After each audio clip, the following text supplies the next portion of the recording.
Welcome back, everybody, to Campaign 3, Session 6. What's 6 in Spanish? Cease. There's so many different answers. Cease? Yeah, cease. Not seis. Cease? What's 6 in German? Shoot. Did you speak German? Oh yeah, I know what it is. What is it? Say it. Sex. What is it? Sext? Sex. Sex. That's Yeah. Sweet. It's spelled the same. This has gone off the We're like less than 1 minute into the session. We're less than 1 minute. That's a new record. Guys, we're at my first minute on a live stream, and this is what you There we go. Okay, Which is a proper introduction. We have Abby. Welcome, everybody, Abby, to the game. Her character will be jumping in shortly. We're gonna do. Jump in. Like, I'll just jump. Yeah. Literally jump. Yeah, Literally jump. I'll jump. I'll do a roll. We're gonna do prayer requests, no announcement. Oh, announcements, yes, too. Carter, unfortunately, is still sick. We're gonna be praying for him, and Gray is actually on a trip to DC, so he'll be back next week. Which actually next week we will not be streaming. It will be the following week because we have fall break here. So it'll be the following week, so you can tune in not this Sunday or next Sunday, but the following Sunday will be live, which I can find a date for. I don't remember what it is. It's the 19th. October 19th is the next time we'll be live. And that will be our next session, which will have a very full table for, so we're looking forward to that. Okay, so that's our announcements. We're going to jump into prayer requests. Sounds like all of you guys have had a week, including me. So we'll jump into prayer requests, and then we'll do recap. What can we be praying for you guys? My brother just still Adjusting. highs and lows. Yeah. How is he doing this week? Better, Okay. but still, it's just the highs are really high and then the lows are really low. Right. So it's just a roller coaster, and so just prayers that he's able to figure it out, and Any luck on Community for him? Yeah, so he's like a cinema major. Okay. And every time he's like on set working on a film or something, he loves the group of people he's with and all that. But he's not with those people forever, so it's hard because they keep wrapping up filming, and so he has to find a new group, and there just aren't lasting like friend groups. Yeah. So that's what he's looking for. Okay. Yeah. Is there a club of some sort? I feel like there should be for movies, right? No? Okay. Yeah, I don't know. There is a movie club. There's a movie club that meets, but That sounds they like like something. watch movies. It's different from... Yeah, he's okay. very specific about who he watches movies with. Oh. Okay, gotcha. Me too, honestly. Mhm. Like, movie theaters should just not exist. You don't like movie I theaters? hate movie theaters. They make me so uncomfortable. Why? You're sitting in the dark, Uh-huh. eating food in the dark with a whole bunch of strangers all around you. Like, oh, Whenever I've gone to movie theaters, I've it's never always had been that thought empty. before. Yeah, Isn't that I've never horrible? met, like, anyone in there. Like, So... I don't know. I just never thought it's weird. Yeah. it's disgusting. I don't know. I kind of enjoy it. I enjoy it. I hate it so Yeah. much. I refuse to go to movie theaters. Really? Huh. All you need to do is write Tyler, it out, take though. notes. Are you sure you haven't just been to just like bad movie I was theaters? gonna say, what happened to you I in was the movie gonna say, theater? I've been to like really nice ones. And I've been to like really crappy. Like the one Okay. here is really crappy. But like I've been to really, really nice ones where you have like the chairs that like recline, they're heated, they're Okay. like massaging chairs. But I just You don't like the that? fact that there's strangers eating food and like crunching and just I also hate hearing people eat. Like I just Oh, then maybe that's That might be the problem. problem. I think that's your problem. I just hate movie theaters. I just don't If like they people. If they weren't eating. Yeah, if they weren't eating, eliminated would that the be... food factor. No, I still it makes me uncomfortable that like you're just in the dark, surrounded by people, like sitting next to people or they're behind you. It makes me feel fat and uncomfortable. I don't like it. But you're in the dark, so they can't see you. I know, that makes it even worse. Like, I don't know if it makes it worse, but I just... What if you were in a movie theater with all the lights on and 200 of your closest friends? See, that's a good question. And they That's were eating. That's doable. That's not doable. I just wanted to know where the line is. Okay. Yeah. They're eating I like think the you found it. crunchiest crackers possible. And So, like, smacking. crunching is okay, but if you're, like, lip smacking, it literally boils my blood. I'd rather jump out the window. Take Like, I'm note not of even... that. NBC. NPC smacks loudly. All you need is get you need like a worm character. Oh, a fish, a tycoon. Uh-huh. Okay, And one he of those. just, yeah. He just speaks like that. Okay. Oh, Fired no. from the table. You're all done. Bye. Okay. Why are you giving me? My next character. When Beckett dies. Let's kill off mine. We'll go do it. There's your new idea. Yeah. All right. Other prayer requests for you guys? That no one dies and creates a new character. Nobody dies. I'm not gonna pray over that. No. Speaking of food, pray for my iron deficiency. Because, yeah, it's not good. Iron deficiency. Do you want to tell them a little bit about that? Because I know you just told me a little bit about it. I just am covered in bruises, and I'm not like banging my legs on anything. They're just like appearing, and they keep appearing. Yeah. So I have about like 17 on just one leg. That's rough. Yeah. And I have grad photos, so like they need to go away. Yeah. In 2 days. Got photos. I'm sorry. So they're not like really painful. Like if I push on it, it kind of hurts, but like they just. No, I need to look into iron deficiencies because my entire life I've bruised super easily. Maybe that's the problem. Same. Yeah. Same. Like I have one right now, like on my knee. I don't know Yeah. how I got it. It's just there and it's really dark. Yeah. It's like, And they never hurt, but they're like always Yeah, there. they're Yeah. just there. Yeah. Maybe we're all deficient in We're iron. having wars in our sleep. Yeah. That's what it is. And it makes sense because I get crickets in my room, so I'm fighting them off. Mhm. Yeah. What? I told you about. I was following you up until that point. Yes. I'll wake up and there's like crickets. That's crazy. That's in my room. horrible. Why did you call the landlord and be like, No, I took matters in my own hands. So I'm so sorry for anybody who's tuning in to all of this. oh man. How's your friends? Your family friends? I always say family friends. It's not family friends. It's just your friends, isn't it? Yeah. Okay. Yeah, it is a family that I am friends with. Family that I'm friends with. Yeah, they're having a rough time actually. Of She course. was in the hospittal for like a day and a half and had to like call an ambulance because she had like passed out. It was like they're doing better now, but they had a rough week. Okay. So That's really so tough. Medical. That's the mom or the dad? the mom. The mom. Okay. Yeah. Got it. Then Abby, what can we be playing for you? Probably just like school Yeah, and dude. time management. Like, I have a stupid English proposal essay that you actually brought up last session. Oh. I turned in the outline like last minute, and I hated it, and so now I have to write the paper that I hate that I don't want to write. Oh, that's Well, it's a rough draft and then a paper, so I have time. And then I have like a big assignment for my art history. I have a big assignment for my gallery and museum fundamentals. It's all just big assignments, and so all that. And I'm also going to be traveling not this week but next week. Okay. So just like putting that in there right now. Yeah, absolutely. You headed back home? No, I'm going to a concert and then I'm coming back on Sunday. So pray that I make it here in time. Okay. To help set up. Sounds good. I feel like If I you're should not, look just that shoot up. me a text. Yeah, That's okay. I forgot about that until That's totally okay. Great. So- 6. Yeah. I've also been struggling with school. With school? Yeah. Yeah. Okay, so your brother and I'll add that to the Very, to the very list. late School. night homework sessions. which is It seems like a very busy academic season for all of you guys. the most busy I've ever It just had. always is, kind of. I think. Yeah, I feel like it comes and Yeah, not goes. for me. Yeah. Yeah, I'm ups and chilling. downs. My internships. Your internships, yeah. Schoolwork. Yeah, mine. I don't know what is wrong with this semester for me, but like I don't know how I'm surviving. Oh gosh. Are you junior or senior? Senior. But then you said this would be your busiest one yet.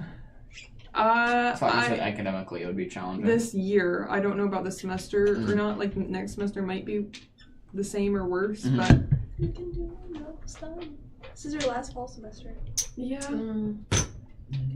Hopefully Unless we get you just don't take all your unless you don't take all your classes and you say no. I'm joking. You're gonna get it all done. You're gonna get it all done. You can do it, Annabelle. I have full faith in you. I gotta turn in an assignment tonight. That's like, if I don't turn it in tonight, it's 2 weeks late. Oh. Like, that's the issue I'm with in right now. And you know, like, I'm not the kind of person who's I just like don't. always turning. I haven't touched a college class in 5 years, and Oh, I'm dude. like pretty Old happy Alex. about it. Yeah, So listening to you guys talk about your classes does not make I me know. miss it at all. Oh, dude. Good for you, buddy. All right, we got some prayers, and then also just a reminder, and I'll pray over it too, but Carter being really sick, and then Gray in DC. So I'll keep those guys in my prayers. And also I'll throw Elise into the mix here too. Elise is our new player that Gray and I know. She was actually she's in our Bible study, and she's one of the leaders. And we offered like, hey, do you want to join? And she was like, yes. So just prayers for her as she's managing a lot with school right now too. But you guys, you will all see her not next week, obviously, but the following. So. The 19th.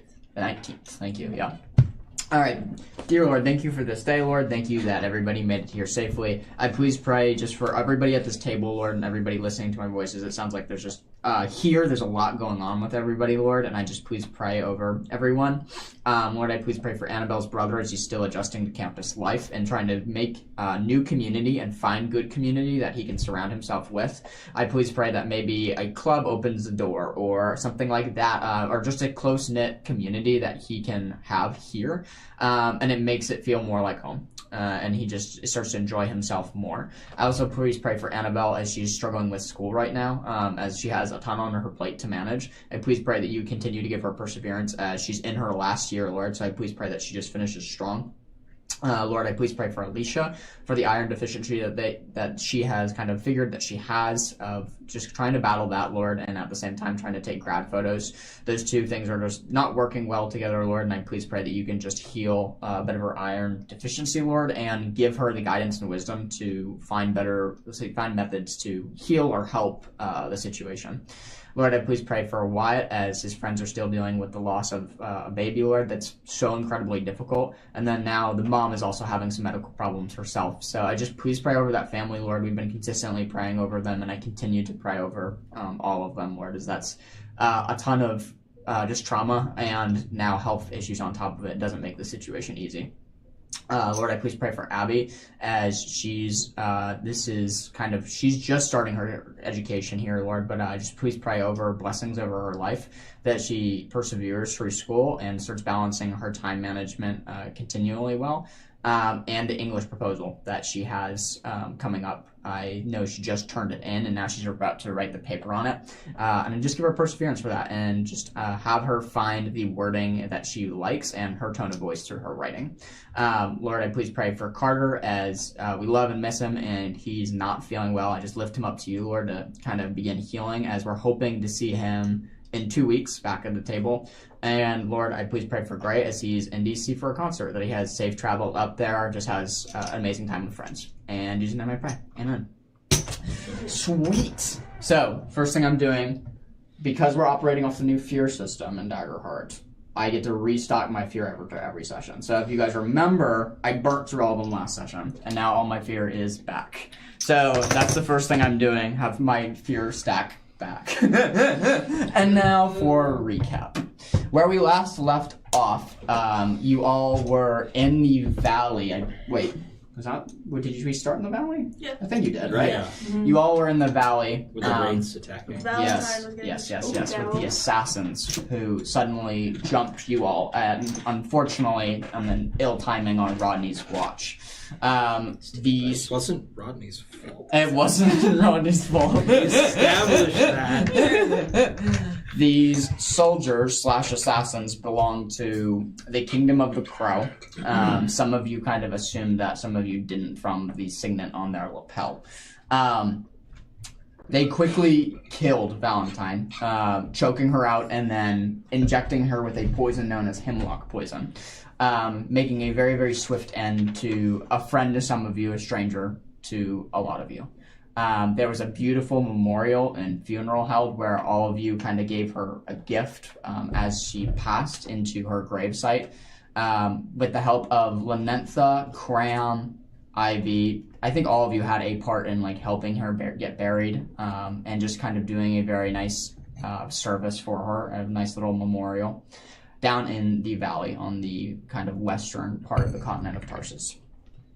It was then that you all saw sunrise very, very quickly and knew it was time to get it moving before, if we wanted to ambush the Iron Steed. So quickly, Cram turning into one of the Eclipse breed horses as well with Lamenta, you all sped out of the valley and headed for the tracks of where the train would be departing from Funnelville. Speeding up your quick trot there, a couple conversations happened between you all as you were able to successfully get in your position and wait for the train. As the first group got in their position, which you'll have to remind me of who it was you, and Victor, that was who the third was, got into your position. Your attempt of getting on was successful, however, it was a bit, because of how fast the train was moving, everybody kind of got in different places. With some time, you were able to reunite and drop into one of the cars. While Group B did not have as much success as Group A did, unfortunately, due to an imbalance issue with the horse, I believe, is what caused it. Someone jumping off the horse caused the horse to become imbalanced and lose a good bit of time getting to Group B. Whoops. Meaning, was that you? Yeah. It's almost like somebody is really heavy. Oh! As the horse tried to speed up, it got there in a reasonable amount of time, but not in enough time before you all took matters into your own hands. Cram quickly pulling something out of his butt, just trying to figure out a way to get on the train. He quickly talked to a vulture nearby and used the vulture. What's that? He mimed. Yes. Thank you for correcting me. To basically use the bird as a parachute to coast down the cliff and onto the train. This worked for both of you, did it not? Sort of. It worked for You had complications, no? I had complications. Okay. What were your complications? Remind me. The vulture was not fast enough or willing enough, I don't think, to get me all the way over there. So I sort of jumped onto the vulture. The vulture sort of coasted me down to the horse, and the horse got me over to the train where I was able to lasso onto the train. Indiana Jones. Yeah, it was very chaotic, but Cram had an angelic descent. Yes, that is very, very correct, as he was able to convince the vulture otherwise. As you were able to kind of get your footing, even though it took some time, you all boarded the Iron Steed. Where you were quickly met with quite a bit of opposition, learning that the cars and inside the train was much louder than you anticipated, giving you guys a nice stealth about moving from car to car. As you moved into, I don't remember which car it was first, quickly the mission became destroy the magical coil before we start looking for stuff. Which, finding it took some engineering, but you quickly moved into the front of the train and pulled it out. Unfortunately, at pulling it out, the train began to gain immense speed as it was loosened from its original asphyxiation point, one that you didn't know it would gain speed. As you pulled it out, the train began to move at about 60 miles per hour, which was quickly slowed down, but not before you took some insane burn damage from Cram pulling the wrong lever for the engine, unfortunately. As the train was speeding down the tracks, it slowly came to a halt and then picked up speed once more, going to its average 40 miles per hour. As this all was going on, Ivy, you quickly located the tablets. Also, backing up, you found some things in your search for the tablets as well before going into the engine room. Yes. I found maps and an axe. Maps and an axe. Quickly finding your tablets, just quickly a reminder, the crates are about this big, so it takes two hands to hold, meaning you can't really attack while you're holding this, right? Yeah. So as you're holding this kind of chest of these ancient stone tablets, you quickly all are kind of moving about the train when the door's broken down and you have several guards attempting to flank you guys now and fight you guys. As the fight is picking up, as you were once winning and now it's becoming more of a stalemate, this last scene was Rodney getting shot kind of through like his shoulder area. And as you all knew this was a bad wound, only Rodney knows, once he started feeling the bullet spin, that this is a lethal bullet known as a drill bullet. A small magical bullet built on a magical motor that begins spinning, pushing itself further and further into the victim of whoever it hits. as you've been hit, you quickly, as you're looking down at it, battle map's on screen for you guys now, as you feel your shoulder begin to numb slowly from the bullet's pain as it digs deeper and deeper and deeper. You know, quickly, it's going to put you out of commission really, really quickly if you don't get it out. As you kind of look back to everybody around you, they don't know. You know, they know you've been shot. They don't know that you're in the harm that you're We're in the other car. Yeah, Do we know he's just with Cram. With Some- the owl bear. Okay, I thought Victor was with you then too. Yes. Okay. Okay, Yeah, got it. it's myself, Cram, Owlbear Cram, Yep. and Victor, Okay. all in the front, or the third car. Okay. No, it's the third car because the engine is car one. The engine. Yeah. Yeah. Engine is one, and then we're in the third car. Yeah. So there was a bit of confusion about that last session too. Thank you for reminding me about that. So the way we're wording this now is just counting it segments from 1 to 5, meaning the engine car is 1, the last car is 5. So just count 1, 2, 3 for like where you guys are. If you need like a heads-up display on where it is, as you kind of look around your surroundings, you hear this kind of like growl kind of like look up at you, and you can see it's Cram as an owlbear trying to communicate with you in his owlbear tongue with a native clicks and kind of thing, and before it drops into a very low English common voice to you, "Are you okay?" Rodney is going to so just real quick. Is a drilled bullet something that like everybody knows exists? Like, is that a common idea? That's a great question. It is not a commonly known object. It's something that's been quickly invented that is a penetration round to stop people as soon as it can. But I know what this is. You do. But I have no expectation that anyone around me would know what this is. It's an uncommon item, so you're not Okay. sure if they would or wouldn't. On a scale of rarity, it's something to know to be uncommon or rare. It's not Okay. elusive, it's not unheard of completely, but it is rarer. So Rodney is going to kind of take cover. He is going to position himself behind a crate and simultaneously call out to Cram and to Victor, and also over the telepathic bond to Beckett. He is going to say, "This spot is crawling around inside of me. I need immediate to get this out of me right now, Beckett. Help! Beckett, help me, Beckett. Okay, just shut up! Beckett, help me. It's crawling around Being inside." absolutely assaulted in her mind by this voice. Yes. And in order to get it to shut up, she's gonna try rushing into the next apartment. Can I roll a knowledge check with her background to see if she knows what this kind of bullet is? And can I use my experience knowledge gained as power? Yes, you absolutely can, but as you're rushing into the next car, as one of them is holding a pistol, they get a clear shot at you first. So I'm going to roll for that, and then you can make that attack. That's an 11 to hit. Yeah, That's barely, but yes. We cannot have a fish character. This can win. 8 now. Wait, TPK. You hear this shot echo kind of throughout the chamber as it lands kind of like in your upper chest as you kind of quickly fall on against one of the walls and duck down. Quickly forgetting that, oh shoot, somebody, they have range now, they're not all using melee. This has turned into a different fight very quickly. You take 13 points of damage from that bullet. As it lands, now I'll take your knowledge roll, kind of scooting over to Rodney, trying to see if you can examine what he's been shot by. Don't worry, 13 is not so bad. The one that hit me Oh, did never mind, that's not 35 points of It damage. does a lot of damage. Still a lot of damage. 38, I think. 30 something is 38, high yeah. 30s, yeah. I thought it was a crit, but it's a 6 and a 9. Okay, So 15. Wait, I didn't add.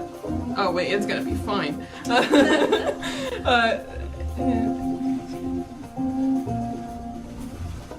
23. Yeah, DC was 20. Yeah. So, very nice.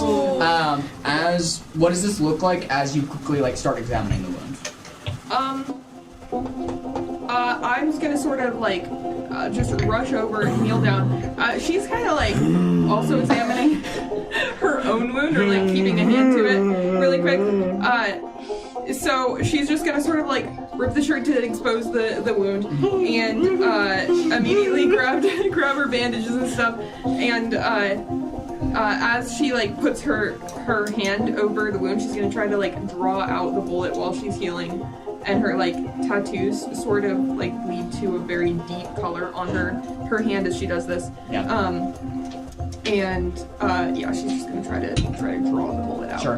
Go ahead. That will be a separate roll from your knowledge roll, but go ahead and make me a finesse roll to try to draw the bullet out. From what you know about the situation, your knowledge roll of 20. And can 23. I like apply a spell to that then with like healing hands? Yes, you absolutely can. And then, what was your question? It's an action, but I can wait. Okay, sounds good. Just insert yourself whenever you need to, just because I don't know where it fits in the scene. I just want to go in and smack some people around with my shield. Okay, sounds good. So let's say at this point you're just now entering, getting ready to make an attack. Yeah, so I put the crate down that I'm holding that has the 2 silver tablets, and I'm kind of putting the crate on carrots on, just to kind of cover it, and then hearing the screaming, I'm gonna put my because I can only equip one at a time. I'm putting my sword in and equipping my giant tower shield. Nice. And I'm walking in with my tower shield because I don't know what's going on, but it doesn't sound good. As you're walking in with this huge tower shield, ding, ding, ding, a few bullets hit the tower shield as you're walking in, just trying to use it as a riot shield, right? Of just trying to block these bullets, trying to help your fellow friends out. Yeah. That is successfully working for now. As you're closing the distance, go ahead and mark your token of where you're ending yourself up. Notice where the 4 soldiers are that are currently shooting at you. At this point in time, from the amount of shots fired, even though you guys aren't looking at them, you would know a couple of them have guns. It's not just one of them that has guns. Just an important note there. Okay. To you, as for your past knowledge roll, as you are examining the wound on Rodney, your ear is just naturally more closer to his physical self as you're kind of like leaning in. And sure enough, a certain sound alerts you to what this is as you hear it coming from the wound itself. Do I feel this in myself as well? Or is this a different kind of bullet? You don't feel it rotating in you. You feel it sitting, it's not moving. Okay. It doesn't seem to be causing excruciating. It's painful, but it's not as excruciating as what he's dealing with. Okay. So, as you kind of are examining the wound, what was your finesse roll to try to... My finesse roll was 17, and I also did a successful healing hand. You had another one coming? Which gives 2 hit points back. Okay, sounds good. Did you hear that? I'm sorry. You're good. You got 2 It's her HP. fault. What are you doing, Alicia? She's sneezing over and over again. You mark 2 HP from her spell as she kind of put Heck yeah. her healing hand. I get 2 HP? Yes. That's I punch you for 2 You'll lose 2 HP. This is wonderful news. This is the nicest Beckett has ever treated Rodney. This is wonderful. And this She is just the wants you to last stop time. screaming in her mind. The only problem, Thank you, healing. Beck. while the healing does go through, the bullet does not come out. 17 isn't enough? 17's not enough. Okay. Sort of immediately, like, you see the color come back into Rodney's eyes. Yeah. And he... Thank you. And he is going to clutch the golden amulet that Zrook gave him, and try to use it to eject this bullet from himself. He's going to try to activate this amulet. As you grab it, and you close your eyes, roughly remembering a long time ago when he was constructing the amulet for the first time, what he told you to say in that moment of the magical recant, the words that were needed to say to activate its power. As you grip it with your hand and close your eyes and kind of hold it, suddenly the words loose from your lips of the sentence that you remember to activate the amulet. And like a beam of sunlight washing down over you, you feel yourself just begin to relax. Clears all your stress, if you had any stress. As the warmth washes down over you, like ice cream on a sunny, hot day, you feel the bullet begin to dissolve within you as it begins to melt away into liquid metal. This doesn't feel great, granted, but you can feel that it is dissolving, and while it's not coming out this is going to be a better option. Okay. The only problem is, as it's dissolving, this is hot metal in your body, so it is going to deal damage. Okay. I'm surprised it doesn't deal more damage. I mean, Yeah, because it's gonna go through. That's 17 points of damage in the first round as the bullet begins to melt. Your healing is still in place, but 17 points of damage as the Okay. bullet is beginning to melt. well, Across the bridge. thank you for that healing. What? Your facial expressions tonight. Because I'm tired. I could turn them I on. can't control myself. No, I love it. Really appreciate that healing, especially now taking another 3 Yeah. Yeah, you gotta damage. fix that. I can't give a whole lot. How am I supposed to fix Get that? better. No, I have a stamina potion. Why would you pick stamina? Because I don't know how to play this game. Real. This is my second time playing Do you have a stamina Daggerheart. potion or do you have a health potion? She had a health potion, she gave it to the horse. Yeah, I I get maybe have a stamina potion, but I'm not Girl, Cram has health potions. Or not potions. Cram has It's health. fine. It's fine. Cram It's is a bear. So- Cram is an owlbear. As that 17 points of damage kind of loosens, you feel like it's about the halfway point, roughly, that it needs to dissolve. Like, you can feel the scraps of metal starting to dissolve, meaning there shouldn't be much more of this, hopefully. As I can't do any more. as it's slowly dissolving. With that, your amulet of protection is working. Just not working in the sense that you would hope it would. Okay. With that, you're marching towards them Yep. as the action does naturally come to you as you're holding your riot shield forward. You're ding ding ding ding, several kind of bouncing off. What do you do? walking closer. Is the door behind them open? No, it's slid closed. Of course it is. Yeah. Okay. Remember how the doors, they're like these wooden barn doors that slide open and close, so they're not, Yeah. it's not locked, yeah. Great question. What am I gonna do? Well, I got some new spells here that I can use. Let's see. Let's look at their position. There's 4 of them. There's 4 of them. Yep. Oh, jeez. I'm wondering if I can. Is there a way for me to position myself where, like, I kind of shove one into the wall but still protect myself from the shots? From, like, the one that's. The only way I see that happening is going after the back one, which even Right, then they yeah. could turn around and shoot you, yeah. So unfortunately, not that I see, unless you see a place for that. No, I don't. I'm still unstoppable. Yes, you are still So raging. that's great. Why don't you think on it, and I'll Yeah, move to yeah, one of yeah. these guys. Yeah. As you're kind of sitting there kind of deflecting the fire that is coming towards your I friends. am, like, angled so they're behind me, Mhm. so, like, they can't shoot them because I'm blocking them. Sure. So. Absolutely. The action kind of comes to you guys if there's anything you two want to do. Yes. I would like to cast Mysterious Mist, Okay. which,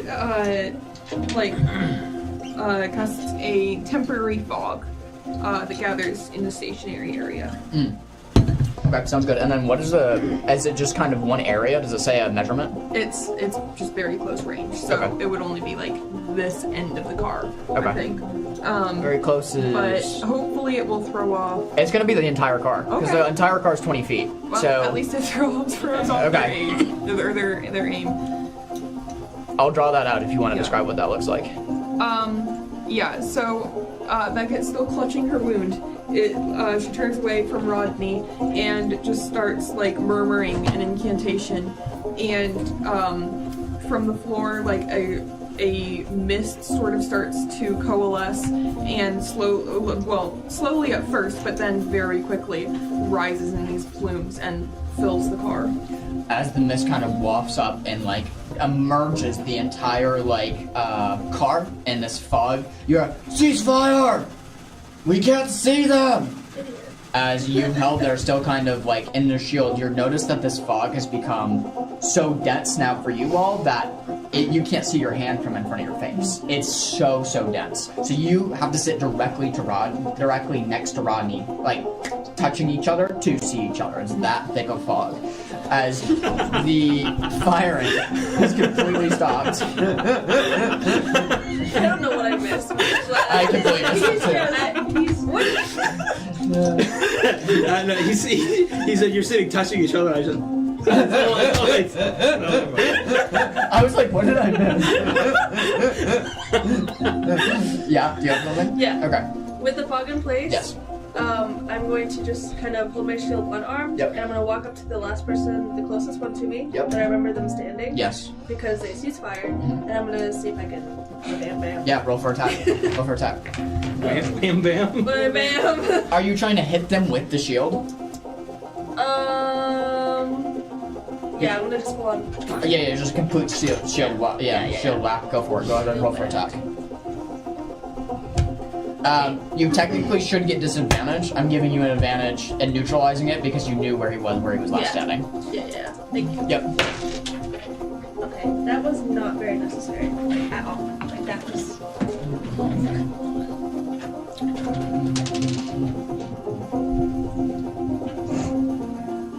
Of course, I got it too. Like.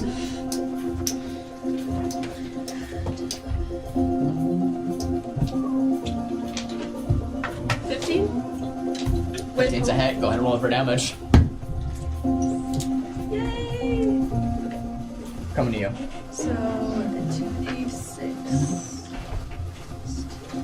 I have one action to take, and I'm coming to you. Just heads up.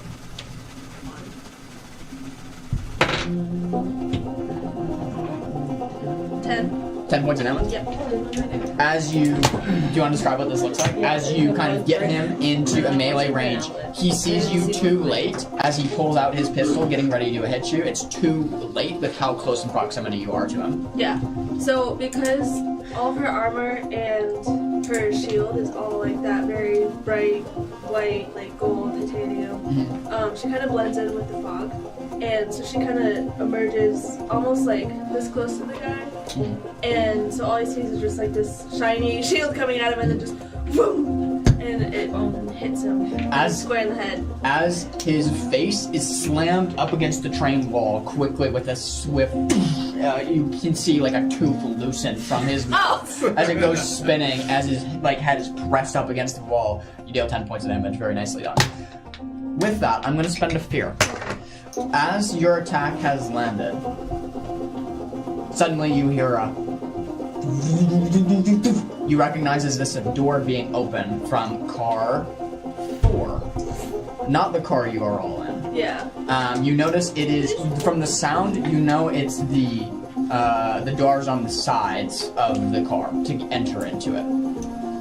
Ira, as you have opened the car door, as you just jumped onto the train, as you have kind of opened it, you quickly scout around, hear kind of the slamming of fighting for the next car.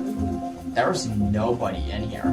Your items should be ripe for the taking. There's nobody in this car like they should be. You suspect, unfortunately, that you're not the first person to the train, as it sounds like there's a fight already been broken out. Yeah. What would you like to do?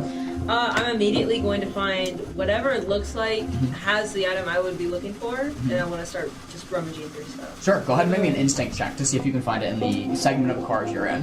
First roll of game for Abby. What roll do I do? Instinct is going to be 2d12, and then add your instinct modifier to it. Yeah. Awesome. Oh, Sorry. she's got a baby die too. I do. That's 2 sevens. That's a crit! Yeah! That's a crit! So much better at this game. Okay, and then stop that instinct. You don't even have to add it because it's already a crit. But usually you would, you're right. Look at that. You're so mad. It's our first roll. Oh my god. Beginner's luck. Yeah, Knowing, no, guys, I'm just That's your last good. No, that's my first roll ever. knowing No.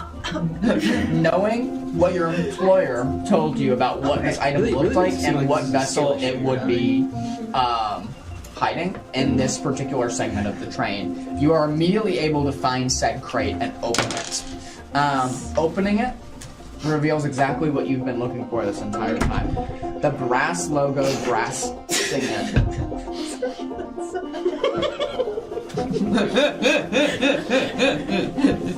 What is what it is. Log in. This is Abby's introduction. This is a little existential crisis happening over here. I'm logged in. She's finding her item. As you open With her the grit. crate, you quickly find the brass signet. Yeah. This brass kind of logo quickly depicts like an oni kind of snarling with horns, as there's a little pin on the backside of it that kind of attaches to like the lapel if you were to need it. You kind of pick it up and kind of like anchor it in your palm as you kind of hold it. When suddenly someone opens the door from the start of the fourth car. You quickly see your first soldier as one of them starts to walk towards you. What would you like to do? Okay. Okay, yeah. I'll immediately just go in. Well, I'm not gonna say anything. I'm just gonna go and attack him. Okay, sounds good. How are we attacking? I'm going to use. Actually, I'm gonna do. What I'm gonna do. I'm going to use my. What's it called? Let me pull that up real quick. She just passed up the opportunity for like a cool one-liner, so like I'm not that mad at her. No. I'm going to. I have something called a returning blade. It's Yes, a you do. primary weapon. I'm going to throw that immediately. Absolutely. Go ahead and roll for attack. Okay, 2d12, yep, you got it. And then you're going to add your returning blade modifier, which is down. Right? No, 10 and an 8, and then 10 and an 8. No,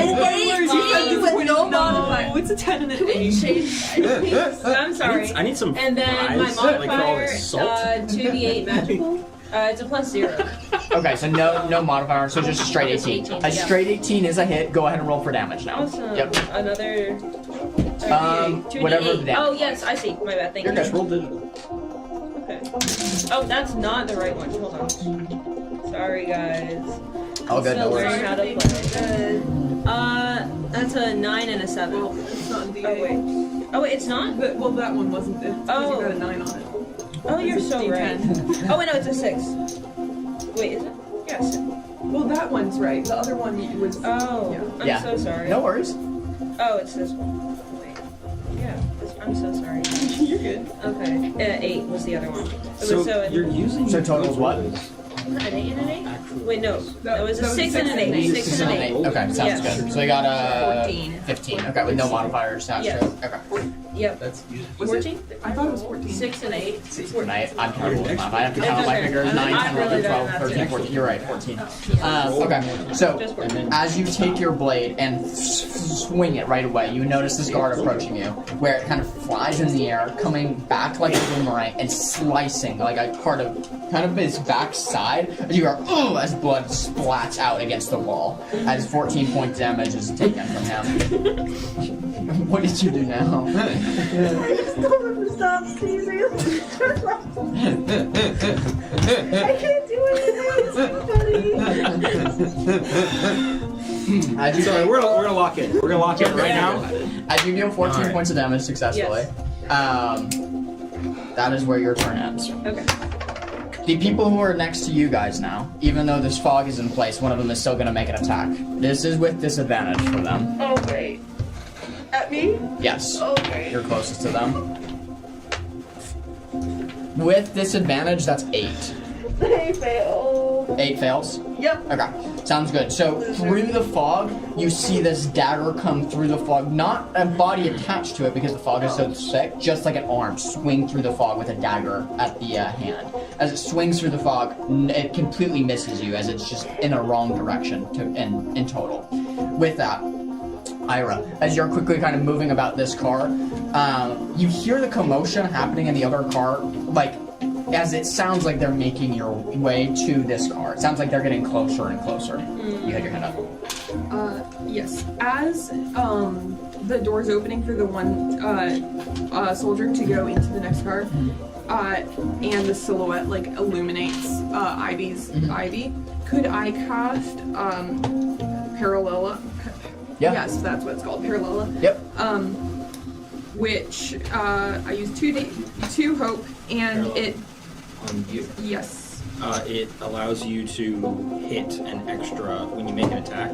You can hit 2 people Yes. within range with an attack. Yeah, if you roll an attack, if you do an attack roll, and the number would succeed against multiple So you got opponents. so Yeah. you You're casting that on. You. She already has that from last session. She already has it from last session, so you probably, to best use it, you probably would cast it on somebody else. It can it double up? Yeah, can I No. It's multiple people. Okay, let me use it for him and then cast it. She's already casted it. She's already called it. So Okay. what I will do is I'll let you amend it to a different person you cast it to. Cram. Yeah, Cram would be good. Well, Cram hasn't been fighting. But I could cast it on myself. You could cast it on yourself. You can also cast it on me. I have a gun, so like. You're also dying. Yeah, you're. And like on the floor and bleeding out. Well, not bleeding out. Wait. Being a loser right now. I'm gonna cast it on Victor. Yeah, you can absolutely cast it on Oh, I Victor. forgot about Victor. As you quickly cast the spell on Victor, Victor kind of gives you a nod before quickly rushing forward. He's going to try to make an attack. Now, he rolls for attack. I have his modifiers. Whatever he rolls applies to double, or it's only when he hits. It's so when Only when he hits, right? the next time he makes an attack, Okay. he can hit an additional target within range that the attack roll would succeed against. Okay, so he rolled a 3. He has a modifier of 4, which is a 7, and misses every single one of them. So okay, it doesn't do anything for him. Okay. I So- did not know this. Was Now worked. what you did, I think what you did say last session was that because she attacked, but there was only one person there to hit. Yeah. You let her keep the spell To re-roll it. so to use it the next time. So I don't know if you want to let Victor keep that up since he missed and didn't utilize the ability. I You know, think it's a miss though. It just doesn't work. Because I'm trying to remember the case scenario where I allowed you to have. So it was because we had just hopped in the train car, Right. and there's just one person left.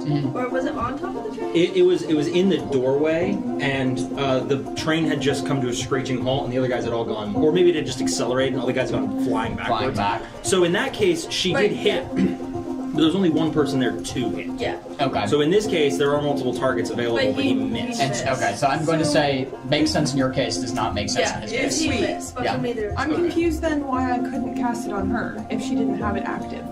It is active. She got to keep She it. gets to keep it. She got to reroll Oh, she has it. to. I still She hasn't have it. used She it yet. hasn't. Okay. She has not used it. Yeah, it was a rare scenario that she got to keep it. I did remember. All right, I was confused and I thought it was one that worked like And then every when you were making round. attack rolls, I actually zoomed in. Yeah. So it was the only thing on my screen. So that like, turned. why didn't you like hey? So as he casted that, you can see he takes out a broadsword from his backpack and just starts swinging into the fog, trying to move his way up closer to you. A couple of these slashes do ricochet off your shield as you're kind of moving quicker forward and forward, trying to ding ding kind of like make your way back. In doing so, what you don't see, Ira, you quickly see a couple more guards jump into your car. It looks to be 2 more, as it looks like something is actively pushing them backwards into your car, closer and closer to you. What do you do? Okay. How does my returning blade work with it coming back to me? Yeah, think of it like a boomerang. Immediately after the attack. So it's Yeah, so it's you back have it my in your hand, correct. Okay, in that case, since they're all right there, I'll use my short sword, which will like be right next to me. I'll like pull it out and I'll just swing to hit everybody. Oh wait. Okay. I think you short sword. You can unless you have like a whirlwind. Do you have whirlwind? I do have whirlwind. Oh, okay. So you can do that. Yeah, so absolutely. I wanted to go ahead. Hit everybody. Yeah. Yeah. Go ahead and roll for attack on all of them. Yep. That's a 2 and a 4, but I have an ability, well, not good enough, where I can roll any ones and 2s. That's only on damage. Only on damage. That's only on damage. So that's fine. Yeah, so you unfortunately can't be rolling that. Then that's just a 6. Just a 6? It's missing against all of them, unfortunately. No. Which takes my turn back to me. As you swing with your returning blade, trying to hit, it's a hit, but you cut through just the armor pieces that they are wearing, being that it's very, very metal. A lot of them have shields, as it's a ding, ding, ding, ding, kind of like with the sword, as you're just kind of scratching against all of their armor plates. Oh. It's like a Windows XP pinball kind of Yeah. As you make that, as that happens, you all hear that sound that there's fighting in the next car over. You all quickly get the impression that you're not the only ones here anymore. A memory rings in your mind of Zrook saying, not sure who's going to be there. Another assassin's on the tribe, like from the Neondi tribe, or anybody trying to get a score. You quickly realize that now is the time to quickly try to find your item and get out, because it sounds like the train just got a whole lot busier and there's more fights happening and more cars. As this happens, go back to you, my friend. As you're sitting there, kind of waiting for the last bit to dissolve, is there anything you'd like to do? Yes, I am actually going to. I'm going to telepathically say to Beckett, thank you for the healing. I'm not out of the woods yet. The bullet is not crawling around inside me anymore, but it is melting, and it is still. I'm hurting, and you may see me hit the ground here shortly. But so. Just a quick heads up on that, and then I'm going to kind of address our whole party and say, ladies and gents, now is the time. If we have any tricks up our sleeves, let's use them now. And I'm going to use that speech to give everyone a rally. Nice, rally die. So everybody, please take a D6 rally die. Nice. No, And you don't need it. No, yeah, you're not my ally yet. So,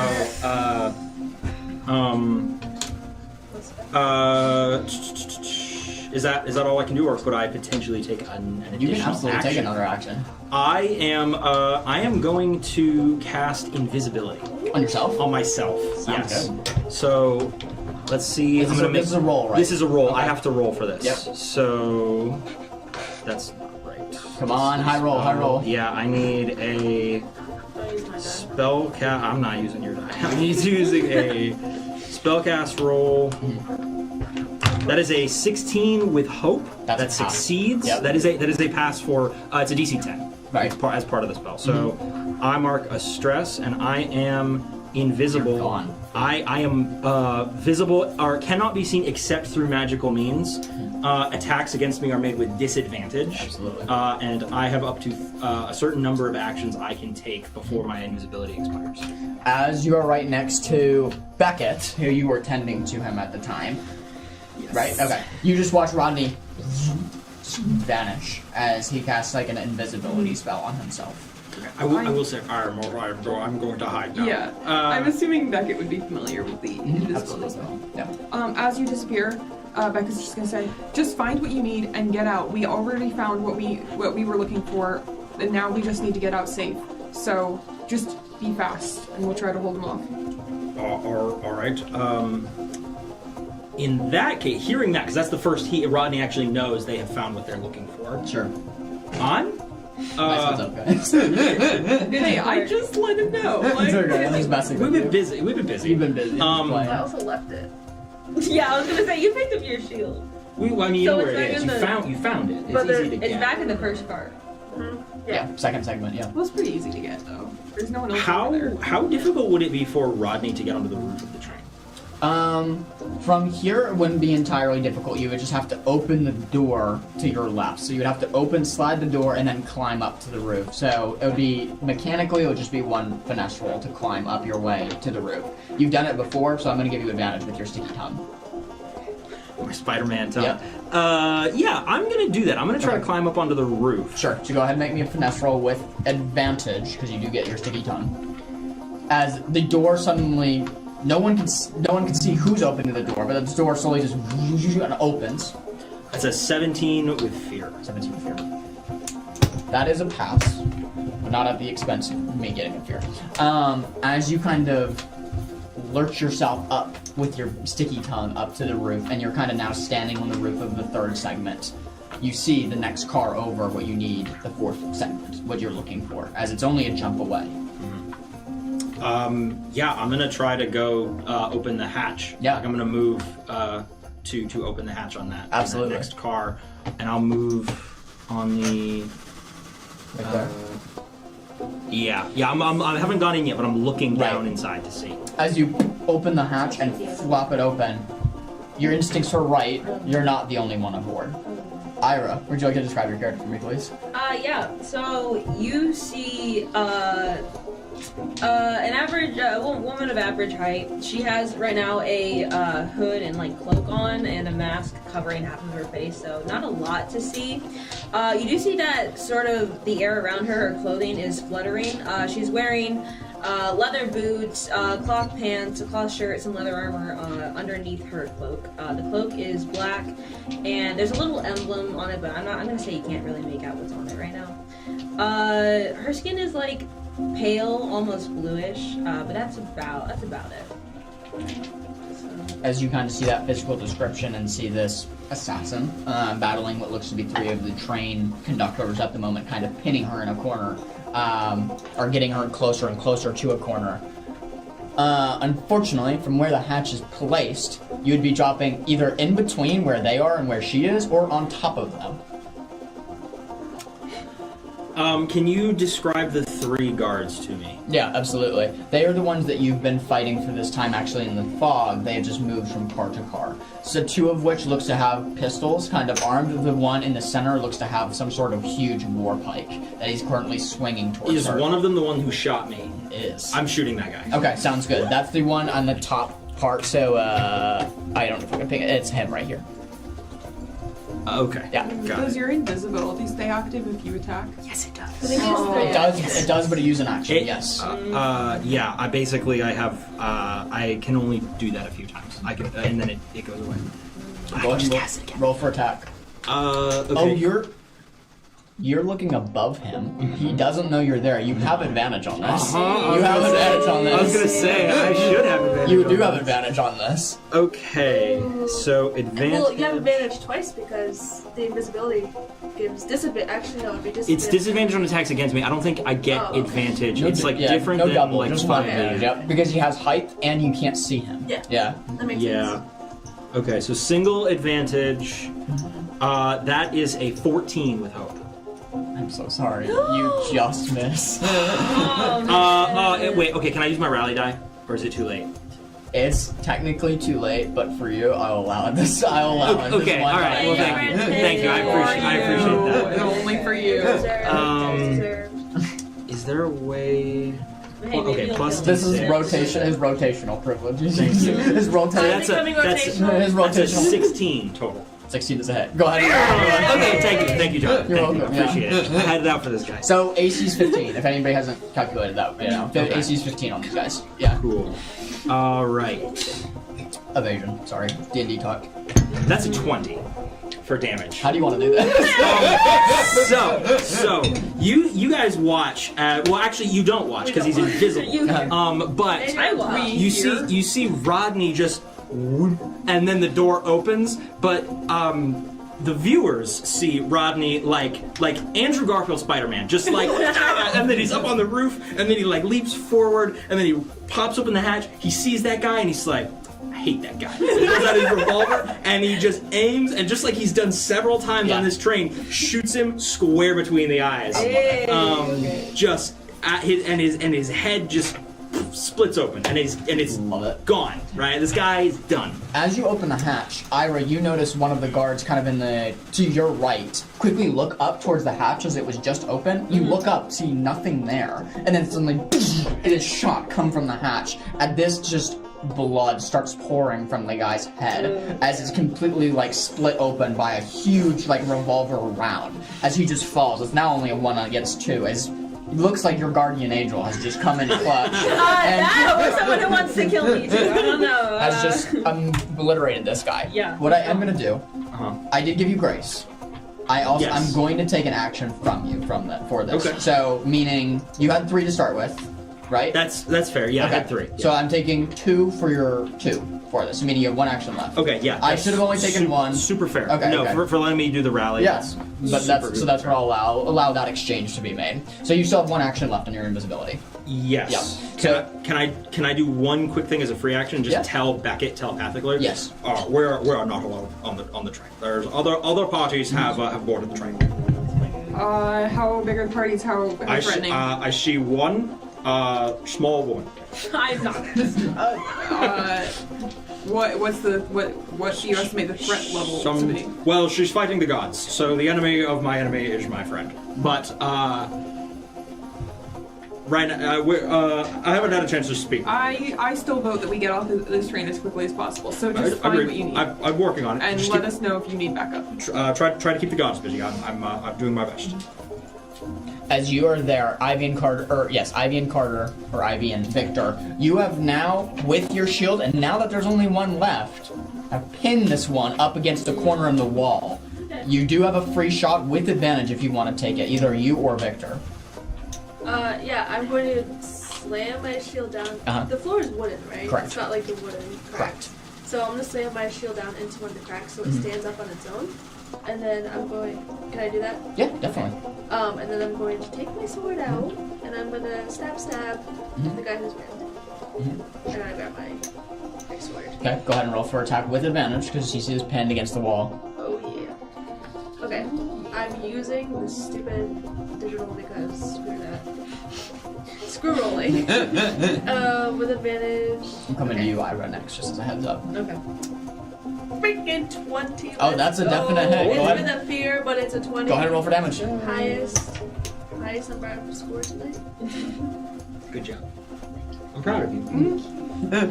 You taught me. So thank you. Okay. Let's lock this bad boy.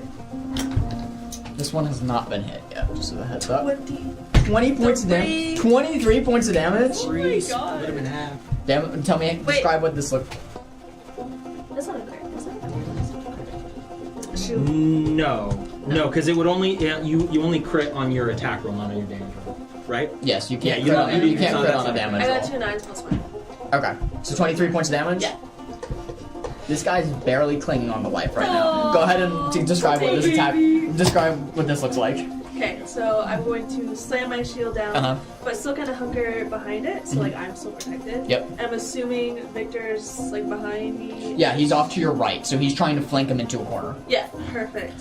And then I'm going to whip out my shield and kind of reach around my shield and just gonna like slice him. Yeah, Is there absolutely. more than one of them here? As you, No. there's not. No, as you put the shield in between you and him, anchoring it into the ground and throwing your sword across like the top half of the shield, like that way it misses. Just a huge blood streak comes and cleaves down through his armor. He's really, really hurt. As we go back into the other car with Ira and these 2 guards that are attacking you, they are going to make a shot at you. Oh, you don't need to do that. That is a 17 to hit you. Oh, nice. That's it. Okay. D&D is better with guns. It really is. 5, 7. Boring. I've never done guns in D&D. So I don't know how guns work in D&D. I've never done them. That's 18 points of damage. As one of them holding a war pike. How much did it work for? So these are like the damage thresholds. What did you say? 18. 18? Yep. So it would be severe damage, but you also have armor. So instead of using one of those, you can use one of those. Probably do that. So then I'll just mark 2? Yeah. Okay. So 18 points of damage as the guy with the war pike kind of steps forward a few steps and throws his war pike kind of at you. It kind of, you feel it kind of hit some of the padding underneath your cloth, but some of it still cuts through as this war pike is very jagged in its shape. And where the other one quickly takes a gun and shoots. The bullet kind of just scrapes your thigh, just leaving a little blood trail, so it's not anything like huge, but from the damage taken on both of those attacks, it's 17 points of damage to you. With that, as I'm coming to you just in a second, Rodney, as you're kind of seeing they are backing her more in a corner, this is your time to drop through the hatch. Like, you could get through and you could be behind them. Come to you after.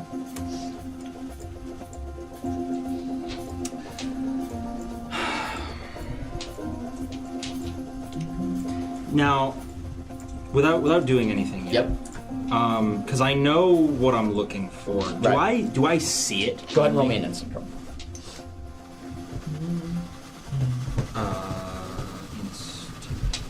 Roll 19 with hope.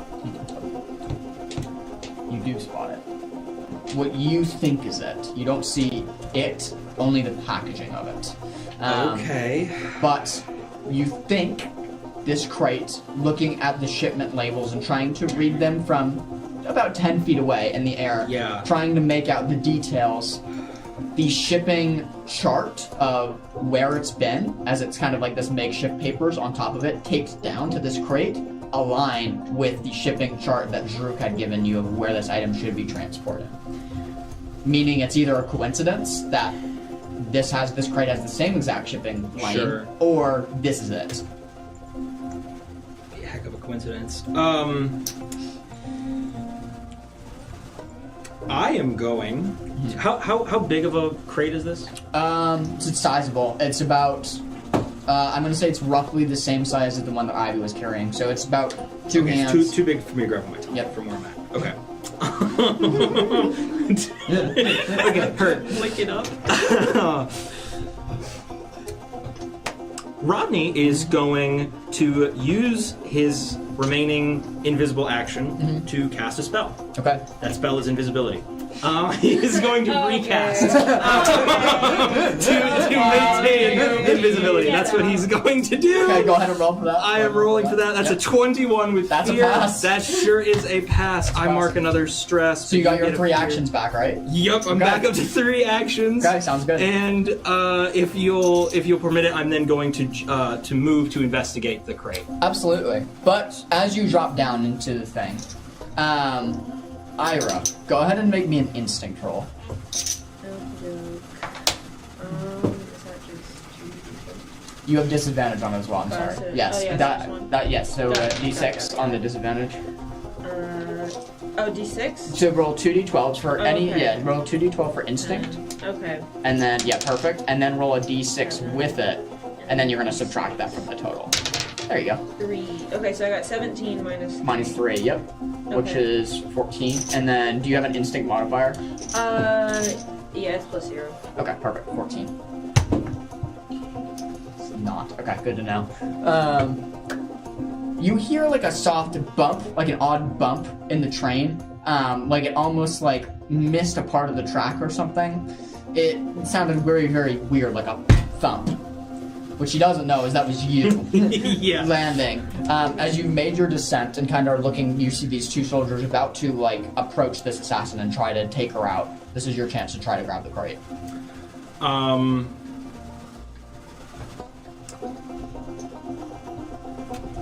And there's two guards on her right now. Correct. There's 2. Yeah, I'm going to take a look at this crate and try to. I want to confirm that it is what I'm after. Actually, Absolutely. even if that visually, like, might reveal me a little bit. Sure. I'm going to use one of my actions here under invisibility to investigate this crate. Absolutely. As you walk up to the crate, it's like 2 little, think like briefcase locks to open it and flip it up. As you flip up the locks and begin to open the crate, Ira, you would notice that. As that odd thump alerted you that something was going on, you see that one of the crates behind the guards that you're looking at as they're marching you down, the top just suddenly opens, just lifts. You see in front of you exactly what you've been looking for. The beautiful porcelain vase, decorated with gold and black lyrebirds in strange patterns. This relic seems to be magical, from what you can tell. Exact properties, from what your research could tell, hazy at best. Sure. A small lid covers the open as something sealing something inside with like a large piece of like tape and then like foam paneling inside the vase to like protect it from shattering. As in the whole thing is very, very delicate. Okay. I'm going to close it. And I will pick it up and begin making my way back to car 2. Sure, absolutely. As the box begins to float up behind you, Ira, are you doing anything? Yeah, I'm gonna be like, okay, I'm gonna point, I'm gonna be like, wait, what's that? What's that? And like hope that they like turn around. And then I want to get out of the car. I have what I need. Yeah. I want to get out. Go ahead and roll me a presence roll to see if you can convince one or both of them to turn around. Yeah, well, I hope that works. Hold on. That's a Yeah, Little Miss Crit is Oh about my to word. literally Bugs Bunny. That's Hey, look over there! yeah, literally. So that's a 14 minus 1 is a 13. 13. Still. Yeah. Can we You get one of just the... like, please? Yeah. Hold on. What do you want? A D12? 2 d20s. Oh, 2 D20. No, 2 d12s. I'm good. You get one of the two's attention as one of them suddenly something straight out of Looney Tunes. They like look over and like start looking at like what's behind them. Hey guys. Sorry, this is necessary. Okay. As they look over and like see that suddenly you're just the box just lifted up. One of them starts making their way ever so closely to you, getting closer and closer. You've moved away from the hatch now as they're starting to back you into a corner. The only way you can go now is to the second door, or to the third segment's door, which is right here. Mm-hmm. So one of them is backed off her, one of them is still on her, and you're about to get pinned into that door. Is there any world where I can just open that door and run right past the guard and like rejoin my group?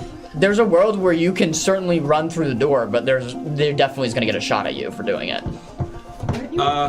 Oh, I'm sorry, you're invisible. Yeah. No, he won't. No, he won't. Okay, yeah, because like he can see the crate. No. He won't. I'm not going to allow that. Is there still fog? Yes, there's still fog in there as well. I'll be invisible in the fog. So I'm trying to make it. I'm very specific. That's the door I want to go through to rejoin my friends. Yeah, he's good. With the big scary swords and shields. Yeah. That's what I'm trying to do. Yes, I would like to try and get past that guard who's barely clinging on to life. Mm-hmm. I'd like to try to move past him. Mm-hmm. And if you want me to roll for I won't make you roll for sake of expediency. I think with enough, you have enough going for you with the fog and invisibility that it's going to be a success. So am I using a token for that then? Yes, definitely. Okay. Yep. As you move yourself past him and another action is burned, you all see suddenly a floating chest float through the legs of the guard that you are fighting. As this huge chest slowly kind of floats through his legs, he looks down and it's just enough time that you have time to make another strike. As what you don't know is Rodney's like slithering his way through, moving this chest. Why? Moving this chest through the thing. You just see a chest moving, like, and with slimy nothing. little gooey self just slithering. He's like Spider-Man. One of his sounds. Frog. What's your tap? Yeah, I'm gonna slice the other way. Okay, sounds good. Go ahead and roll for damage. Or roll for attack. Or does Carter want to attack?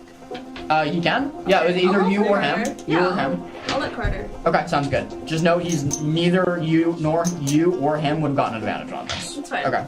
You want him to roll? Yeah. Okay, got it. Could I go after this? Yes, you can. Unless he misses, which he just did.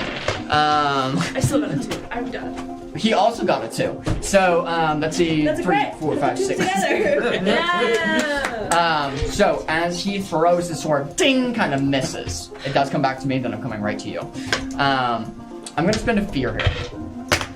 The soldier that you and Victor are fighting and have cornered, it's his turn. You quickly watch by his belt. Suddenly he grabs something and he begins drinking it. A little small orange like potion vial. Suddenly, within moments, his veins and muscles start to bulge as he becomes this huge hulking figure. You can see, like, what's that? Did he just drink shimmer? That's what I was about to ask. Yeah. Wrong color. The liquid's like this iridescent orange. Same thing. Color could change. As his muscles start to like bulge and like he just become like bigger and bigger and bigger. You can see just like. You recognize this quickly. There's a potion of hill giant strength. As he's grown into this huge hulking figure, like 2 times the size of what he once was. His head's now at the top of the ceiling of the train car. Oh. As he's drinking this, you are now looking up at him like this. He's gonna try to take a swat at you. That's a 19. All I'm saying, I could have. Scramble. It says to scramble? Yeah. You can do that. Yeah. As he takes his huge lumbering arm and throws it during your direction. Since it wasn't a crit, it doesn't hit you. As you dodge out of the way quickly, leaving your shield still kind of in that anchor position, meaning you don't have your shield, but you are able to dodge and roll out of the way with your sword in hand. He's still kind of like pinned up against that wall with it, but that is Annabelle's turn. Well, you just changed. Well, first and foremost, I would like to rush over to Cram. And Cram, this is very important. I need you to get the tablets. We left them in a crate right near the door of the last car. And I need you control. And I need you to get off the train. Just try to keep up with it so that you will be with us when we get off as well. I'm going to try to slow the train down soon so that we can all get off too. I need you to take care of those tablets. I can get the tab. Yeah. I can teleport us off the train if we've got what we need. Are you close enough that Am I? You're close enough. I'm in the same car with you. What's your range on a teleport? I think it's within. What's your range on a teleport? Like, how close does everybody else have to be to you? So it's one at a time. The teleport I have is one at a time. Yeah. I feel like we've used group teleport before. Yeah, we always did group teleport. I'll allow you to cast it as a group. We've done it. We've done a group teleport really? before. Yeah. Okay, sure. Do they change the price? It's so I will say the teleport I have is Arcane Door. So it's not that's like not the same thing than what we're talking about. So yeah, it's not like a teleport spell. It allows me to, when no adversaries in melee range, to teleport myself or one other person to a point I can see. No, that is going to work differently. So we can so up to 100 feet away. So basically, off of the train, one at a time, very quickly, we can all get off the train. Yep. There's a spell named Teleport, and it does allow you to group roll teleport. So Gotcha. Yeah, sorry. No, you're That's good. No worries. You definitely can cast that if it's your choice. As you see, like, Cram kind of hunched over to Tildare for him. I can get the tablets, but I can't leave you, Beckett. That's all right, Cram. I'm sure I'll be able to get off. We only have one more guard in this car, and then we're leaving. I just need to get to the front of the train. I'm gonna slow it down the same way we dealt with it earlier. I need to know that you are gonna be able to get off safe, and I need to know that those tablets are taken care of, so that this wasn't all for nothing. He kind of looks, and you can see a hesitancy within the owlbear's eyes. And he goes, okay, I guess so. As he kind of begins to march his way over to the second car, and he says, "Promise me you'll be okay." I promise.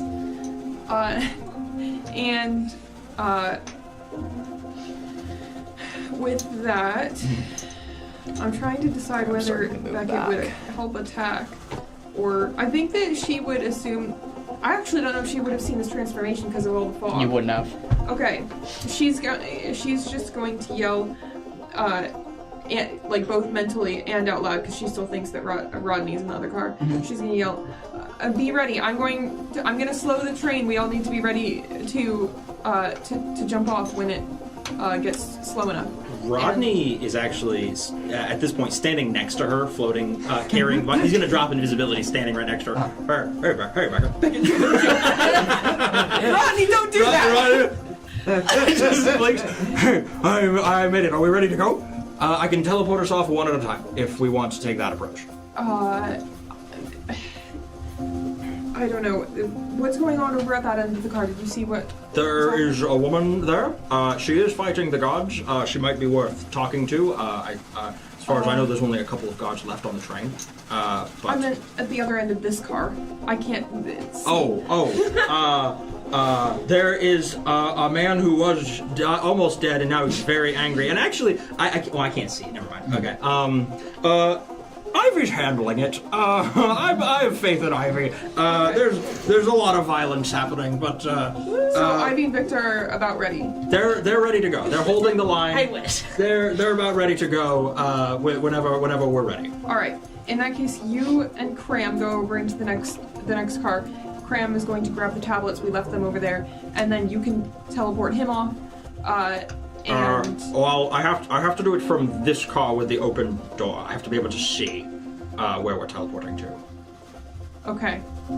Well, so there's no door on the engine car, so we have to do it from this car. Because the big side door is still open from when I left. The side door is open. You could open that door in segment 2 that Cram's in. Are we not? No, You're in segment 3. Yeah. Oh, my bad. Yep. I thought we were. Okay. No worries. Sorry. In that case, Becca would be like right back. yeah. Let's let's get the gang together and let's move into car 2 and we'll start I'll start teleporting everybody off. All right, I will grab the rest of the party. Okay, yeah, I'm gonna then go and move and catch up with Cram. Okay. And begin. And Basically begin preparing this yes. this spell. Beckett will run over to you, Ivy, and to Victor. And now that she's close enough, she is going to try to assist. So basically, You moved up. They are going to do the. And I move back. Yeah, they're going to do, or Rodney's going to do like the teleport thing from the next car. Beckett went over to try to tell everyone else to like meet over there, and now she's like encountering. Okay, sounds good. As you move over there, as you move to third segment, you move to second segment. You can see the owlbear beginning to change back into a small crab. Oh, are we ready to get off the train? We sure are, Cranberry. Okay. As he grabs and kind of grabs the crate with both. I've got the crate. I am basically opening the portal, but I'm waiting to like send him because it's basically if we're moving really fast, which we are, and I put him somewhere, then he's going to be back a ways if you guys aren't ready to go like now. So I'm just like, Beckett, let's go. We're ready. Hang on, we're running into some issues over here. Why don't, Cram, you know what to do. Why don't you slow the train, and we can plan to just jump off that way as a backup plan. Unless Cranberry, slow. Beckett says to slow down the train. Slow down the train. She says you know what to do. the same way. I don't remember. I ask her which lever it was. Her Beckett, which lever slows down this train? It was. Oh my gosh. It was pulling double levers on the right side. Was it? Can I roll knowledge to remember?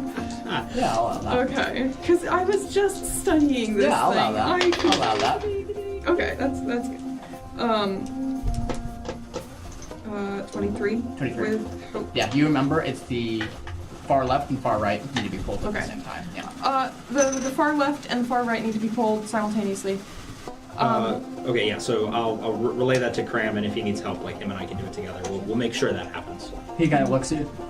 Okay, I think I can do that. I'll head there now. As he starts jogging at a rushing pace. He takes 2 steps from this, as he's literally just running from the car to the engine. As he grabs the levers and pulls them.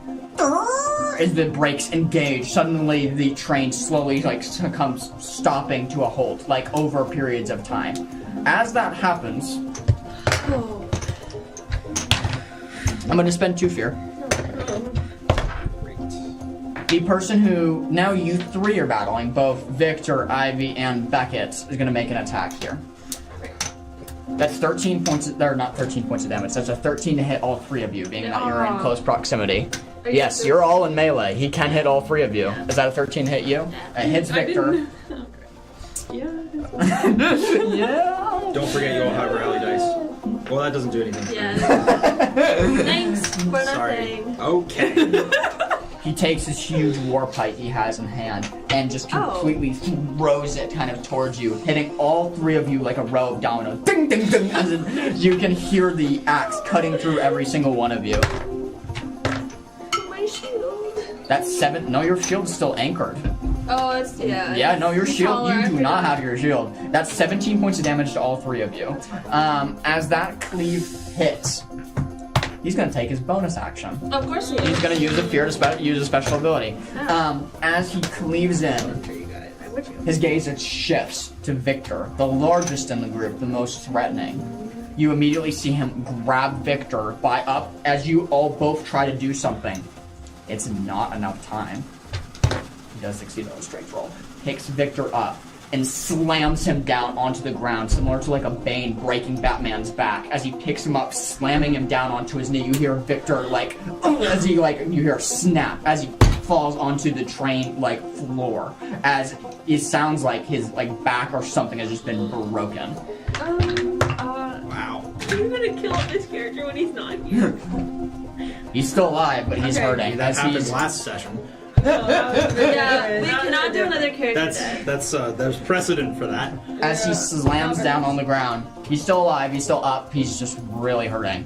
With that, it is your guys' turn. Right. We need to get out of here. We're slowing the train. We just need to run at this point. Do we have the stone tablets? I left Yes, them. I had Cram grab them, and Rodney and him are gonna get off the train. Okay, I'm gonna see if I can. Am I close to Victor to grab him and like? Oh yeah, you're right next to him. Okay, I'm gonna pick him up over my shoulder and grab my shield. Go ahead and make me a strength roll. Yeah. He's a big guy. You could, since he's still standing, you might be able to just like have one arm around your. I don't Oh no, think he's Victor's staying- flat. yeah, he is. Victor's He is flat. staying. Yeah. Bro is out of commission. I'm gonna use my rally die. I don't know how to do that without rolling. So you can, you actually make the roll and then you And add then it add on the roll, after. okay. Yes. Ira, coming to you. Hello. And then you click. Duality. No. Shoot. Oh shoot. So pull back up and click. So just click this thing, and then. Oh, I see. Yeah. So. Oh, it's roll. gonna be. Yeah, roll it and then just read what the number of it. So it was a plus. So 27. So it was a 2. It was a 2. Oh, wait, no, yeah. So it would be at 23. 23. Yeah. 23. That's 23. definitely a success. As you're able to pick him up kind of over your shoulder, you quickly notice that you're very close. You're right next to the soldier. As he sees you trying to pick him up, Yeah. I will allow Beckett if you want to try to stop him. Please. As Ivy's trying to pick up Victor. Yes. Okay, so that what would you like to do? I would like fear. Okay, noted. I would like to whack him off balance with my dual staff. Okay, sounds good. Go ahead and roll me for attack. Bring it. It's in my vault. Like, Why? Because Why, it's though? automatically like that when you level up Why? until Yeah. you. Yeah. All I'm hearing is excuses. Wait. She got the crit. That's a crit! Okay. Without rolling damage, how do you want to do that? Oh my gosh! Get it. I literally, so Beckett was not going for a kill. She didn't know how much this guy had left in him, but she goes for a bludgeon to the head, hoping that she can knock him unconscious, knock him off balance or something. And as she does this, she hits a surprising part of his skull that has possibly had some previous damage, and sort of just indents this dual staff into the side of his head. As you watch the skin fold inward from the blunt force trauma that's dealt to his head, suddenly the huge giant collapses down onto the ground. Shut up. He's down. As he is collapsed down onto the ground, with that, what did you do now? I need to see.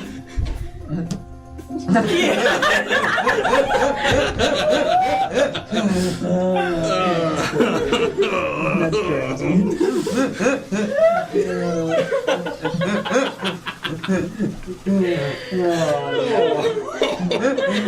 As the skin folds and kind of crumples down onto the ground, he's done.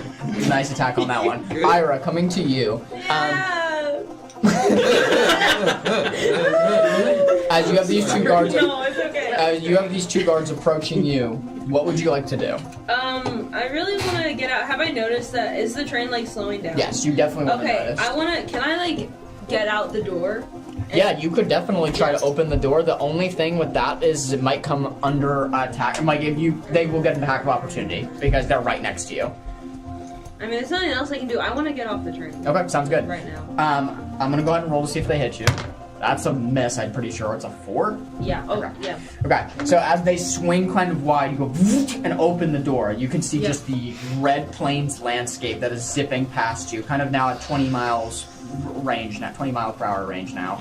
As you know, if you're gonna get off, now's the time as you're kind of holding what you need to hold in your hand. Yeah, I'll quickly like shove that in like any tiny knapsack I have like at my side. I will quickly just for funsies. I'll use my returning blade. I'll throw it at whoever is closest to me. Sure. And I'll attack, and then I'm gonna, if I think it doesn't look safe enough to jump off. Yeah, probably at this speed, probably 20. I mean, you'll hit the ground and probably use all four. Yeah, like do a roll. But I mean, if you probably, it's fine. Yeah, so I wanna attack and then jump off. Okay, go ahead. So go ahead and roll me for attack. Yep. Bruises and scrapes, but it shouldn't be anything more than that. I'm rolling d12s, right? Yes, that's correct. Okay, yeah, so that's a 9 and an 11. That's a hit. Yay. That's 20. And then damage will be. Can I reroll my damage? Or? Yes, you can. I can. Awesome. Yeah, you can. I got a 1 on my Yeah, you can reroll your ones and twos. Okay. Oh, that's a crits don't count. No. 2 sevens. So So that's 14 points of damage. Yep. Go ahead and describe this attack for me, as this guy's clearly hurting. Yeah, so I tear open the doors. I'll quickly over my shoulder just throw my returning blade. It'll like stick into his shoulder, probably like close to his heart, and then I'll like jump out, do a roll, and the knife will appear in my hand. Yeah, absolutely. As you jump out of the car and kind of hit the ground, and kind of roll into a duck position, suddenly the returning blade kind of flies out the car and like lands in your hand. You take 1 stress from your fall off the train, no damage, but 1 stress as it's still moving at 20 miles per hour. So you kind of make it out. You're still kind of knowing that you got what you needed to come for kind of by your side. With all of you, what are we doing? I would like to sort of help Ivy get Victor, just rush into the engine compartment. And well, we're not in that. We want to be in car 2. Okay. Not the engine. Well, because Cram is bringing. I presume he's on his way back by now. Yes, he's on his way back. Okay. So you slow down the train. Because he went to hit the brakes. We've got the 2 crates, Cram, and so now we're all in car 2, right? Rodney and Cram are in car 2. I don't know if these guys. Okay. We're getting there. Yeah. Okay. You're moving there now, though, right? It's next steps. Yeah. Okay, so you 3 are moving there? Yeah. Okay, sounds good. Go ahead and roll me an agility roll to see how fast you can get there. You 3. Okay. Victor's not rolling. So it's just Beckett and Ivy. Ivy, you're gonna get disadvantage because you're holding Victor. I was helping her, so could I give her like an advantage? Yeah, they can move. And then Well, I'm thinking you're all trying to move quickly, right? So I guess that I'm struggling with is how you're holding him and running at the same time. I thought we just both had like his arm over her shoulder and we're just like running.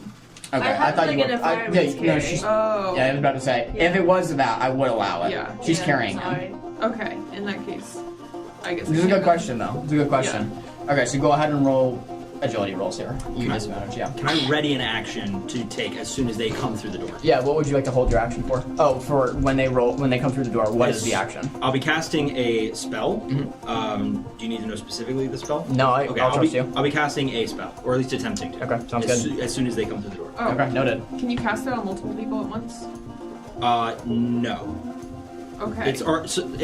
Not the spell you're thinking of. I'm doing a different thing. I'm gonna. Okay. He's got a plan. I got a plan. Summon. I got a plan. Come on. Hurry up, Brett.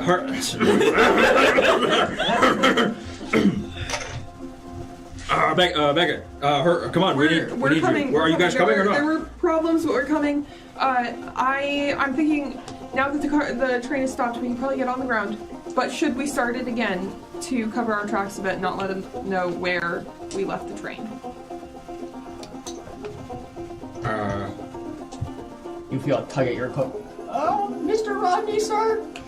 I thought it was important to mention that, like, when I was in the conductor seat, I saw a town, like, coming up on the horizon. So is the train coming to a complete stop right now? Yeah. No, I think it's fine. I think it's fine. Let's leave it the way it is. Let's not send a runaway train into town, because then they'll never stop moving us. So, just get here. Get into. Okay, get through the we're door. coming. We're coming. Yep. All right. Okay, agility roll. Oh no. Come on. I rolled digitally. I don't know what else I'm supposed to do. Did you already use your rally die? Yeah. It's a Oh, that's right, you did. What was your ability roll? 7 with fear. Hurry up, Rebecca. I'm trying. What's yours? 12 with fear. Come on. Stop spending your fear. What? Stop giving him fear.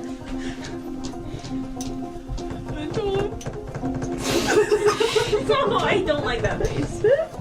Please, John. Please, Oh, he's dying. Have mercy. Have Defensive mercy. fear. Please. Get him, John. Please, John. No. Please. Suddenly, TPK.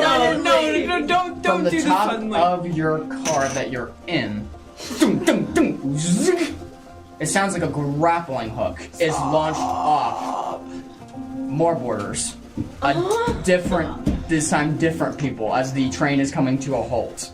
Meaning, if you're gonna get out now, We're you trying. might have confrontation waiting for you, as you don't know this. You're in the next car over. Ding, zink, ding, zink, as it sounds like 2 grappling hooks are let off. You see these huge multi-pronged grappling hooks in the top of the roof. Can you tell me what I'm seeing? Am I seeing anything? It's gone past you enough It's gone? that you Okay. can't see, you haven't seen it. It's like on the horizon Yeah, for you. yeah, it's So like you up can there. see the train, not the people who are on it. It's too far Not my away. problem.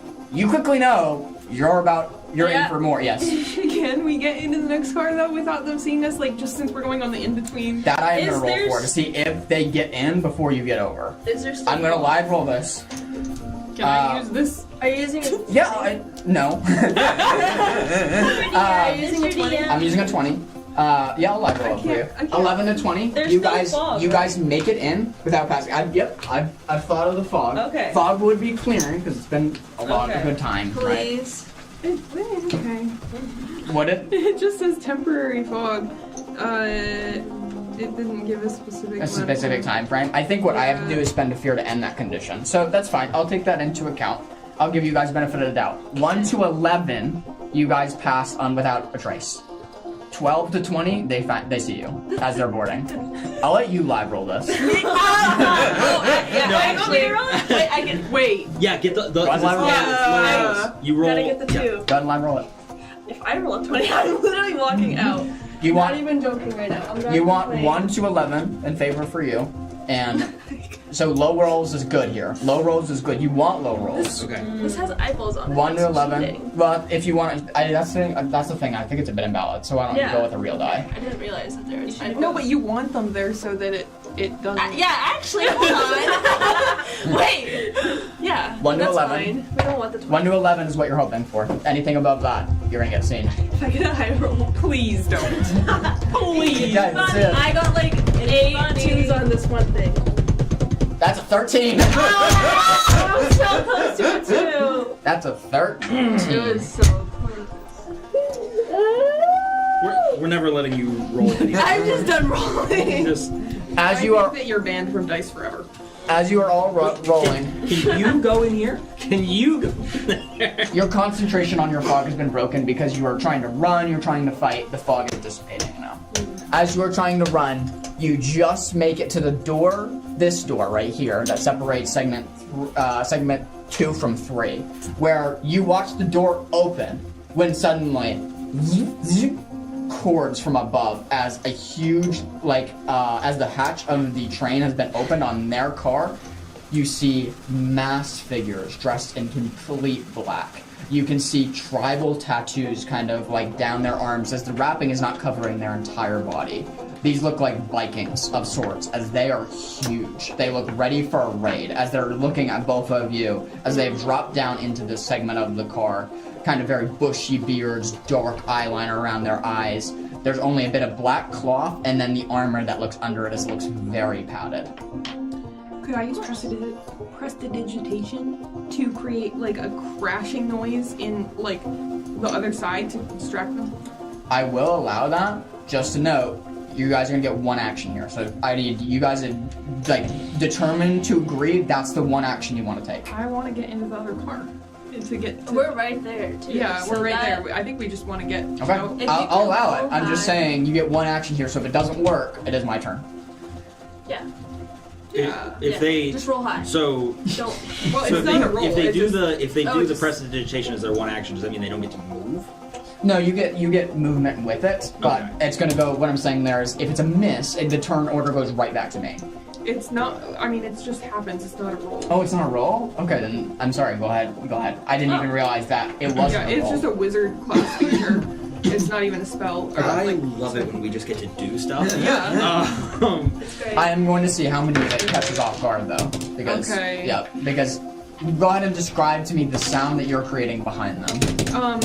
Yeah. It sounds like the very noisy clashing of like weapons and like a boom of like a gun, basically Nice. mimicking the sounds she just heard in the battle, sounding like guards approaching the door rapidly. I love that. As you quickly make that sound happen, you see some of them turn. It looks like a few of them split off and start moving towards that car, where it gives you guys just enough time Oh. to get into that second car and get the heck out of Praise Dodge. the Lord, we need to get out. They're walking through the door. They're walking through the door. There's your key, yeah. I am going to as they come through the door. I'm gonna close the door and I'm gonna cast Runic Lock. And I have to roll for it. I don't know if that's good. I have to roll for it. Okay. I didn't like that reaction. Wasn't expecting that. Let me see here. Can I assist? Do you have runic lock? No, but I'm a wizard. No. This No. is Remember how what you do spells you have magic. to. You gotta have. I need to actually like good roll here for this to We need happen. to lock in. Can I give him So- my what's it called? Rally die? die? Nah. You know what? How many hope do you have? 5. Give me all your hope right now. I'll let you give him his rally die.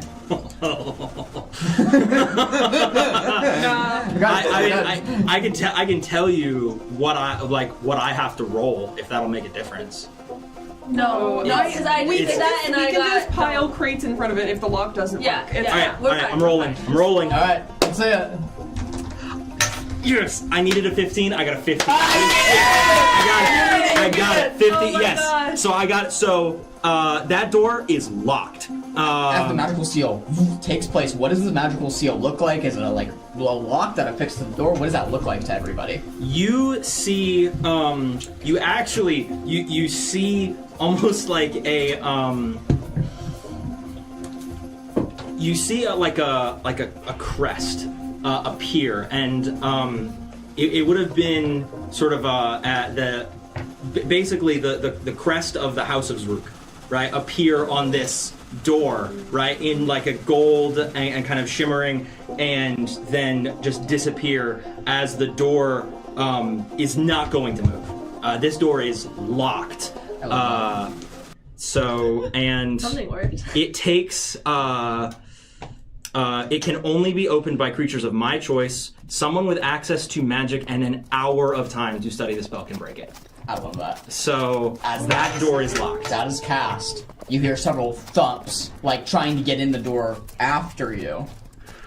To no avail. Even you hear weapons clinging off the door. Like, ding, ding, like trying to break in. And everything is ricocheting. They are completely locked. It is completely locked and they can't get in. At that time, Ira. Suddenly, on the horizon, a beautiful horse comes into view. This deep, like midnight blue horse, like comes into view, kind of deep navy mane, as it looks like it's been running for a good time. As it sees you and begins to slow down, you see this enormous horse stand in front of you and give a and kind of let off like a breath 9,000. and kind of look you deep in the eyes. I'm sort of catching my breath from jumping off the train. I don't know what. Okay, I just sort of stare at it for a second. I guess it looks like it's really tired, right? Yeah, it looks like it's probably- gassed. Yeah. Oh, I'll probably pull. I'll feel a bit guilty. I'll pull out like my water canteen, probably pour some into my hand and like offer it to him. Got it. It very tentatively drinks. Go ahead and make me a knowledge roll. Okay. What do I roll with? Same 2d12, just your knowledge straight Got added to it. Yes, thank you. Yep. Oh, that's 2 4s. Are you Oh, that's 2 4s. serious? Okay, you do. From now on, you roll everything for Yeah, Alicia. I'll come in when you guys are in the middle of Yeah, that action we roll. we have an important role. Yeah, you We guys, call it- you open the door. Can you she call roll for me, in. please? Please? Okay, 2 4s. yeah, crit. Yeah. Yeah. If you need that knowledge, I got a +2. I got you. The horse looks deeply into your eyes and tries to examine if you're friend or foe. It seems to be confused by your presence, and you just know, looking into its eyes, that it knows you boarded the train as well, and it looks perplexed. You're trying to figure out with a crit why it would be so confused until you find the 2 and 2 together that, oh, this horse belongs to one of the boarding parties. Oh. This horse belongs to, maybe it's a part of the train, maybe it's part of the boarding parties, but it's trying to figure out if you're a friend or foe at the moment. I'll say I'm not gonna hurt you if that's what you're thinking. Do you wanna? Are you? How about? Okay, so how about? Hear me out. Sorry, my character does not speak like this. I just don't know how to speak in character. How about you? How about you follow me to the nearest town? Okay, I'll like guide you to Bathar. It's right nearby. And you know somebody on the train or who has to do with the train, right? Horse. I'll just stare at it for a second. Does it give a response? There's a tentative bow. Okay. Can you you can go super slow, but can I just hitch a ride on your back and I lead you to Bathar? Does that sound good to you? That made me a presence roll. I'll hit your Is it another crit? No, unfortunately. It's a 7 and a 9. That's Well, that 16. still. 16 with hope or fear? You're rolling for me. Oh. Final decision. Sorry? A hope or fear? Oh, hope is the 9. Okay. It's trying to size you up. It's not observing you as an enemy right now, but is extremely cautious of you. As it very slowly bows kind of its head down, willing to accept you as its rider. Sweet. You can feel a natural tenseness coming from the horse, as it's very unsure of you right now. It doesn't know if you are a part of who it was supposed to be with, if this was part of the plan. It seems confused. I will just I'll pat it on its head. I'll be like, you're a very smart horse. I can tell that. And by the way, let me just say, very beautiful. I'm gonna sheath my weapons. I'll wait for a second and then climb onto its back if it's still willing. I'll just be like, okay, we're gonna go that way. We're just gonna take your time, you know. As you get on the horse, you quickly realize its huge frame, as with not much prompting, it starts into a full gallop. Oh. You go flying forward as you see the ground moving at an insane rate. You quickly realize that this horse can run nearly as fast as the train at full speed. It's flying across the desert plains as it kicks up dust in its trail. You've never seen a breed this large and this majestic before, as it's so quick on its feet, which lends us back to you all. As the magical lock has been put on the door, are you guys jumping off? So, hang on one quick second, because are we contested at all right now with the lock on the door? Contested being there's no enemies that are trying to okay. No. So, because basically, let's put some distance between us and this train very quickly without anyone seeing us run away. And so Rodney is going to cast Arcane Door, and is opening basically a small portal that any one of you guys can basically step through and move up to 100 feet away to a point he can see. And he has picked a point basically, because we're not moving now, right? We've stopped. Yes. I've picked a point in the foliage, right, where we can basically just teleport without being seen by the boarding parties. So, Ivy, why don't you go first? She's gonna stand and she's still like holding Victor. So all you see is Victor's legs just hanging from her shoulder, and she's kind of like, he's big and heavy, so she's gonna hug her down. Victor's not doing too good. Okay, we'll send him through right after you. I don't want to send. If there's somebody hiding in that bush, I would like somebody who has a sword ready to be first. There's other people. Okay, somebody else. Back. I'll go, but okay. just I'm gonna try to lay Victor down. Yeah. You can see him groan in pain as you kind of let him down. Sorry. As he kind of does that, he begins trying to attempt to cast a healing spell on himself. I just realized earlier, if I had been trying to help you carry Victor, that would not have worked anyway, because I'm literally 3'6".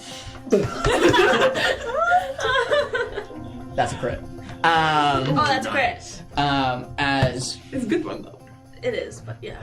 he's able to mend the broken spinal column that was broken down by his pelvis. As I don't know what specific one it was, but one of the vertebrae had become dislodged to a point with a hairline fracture.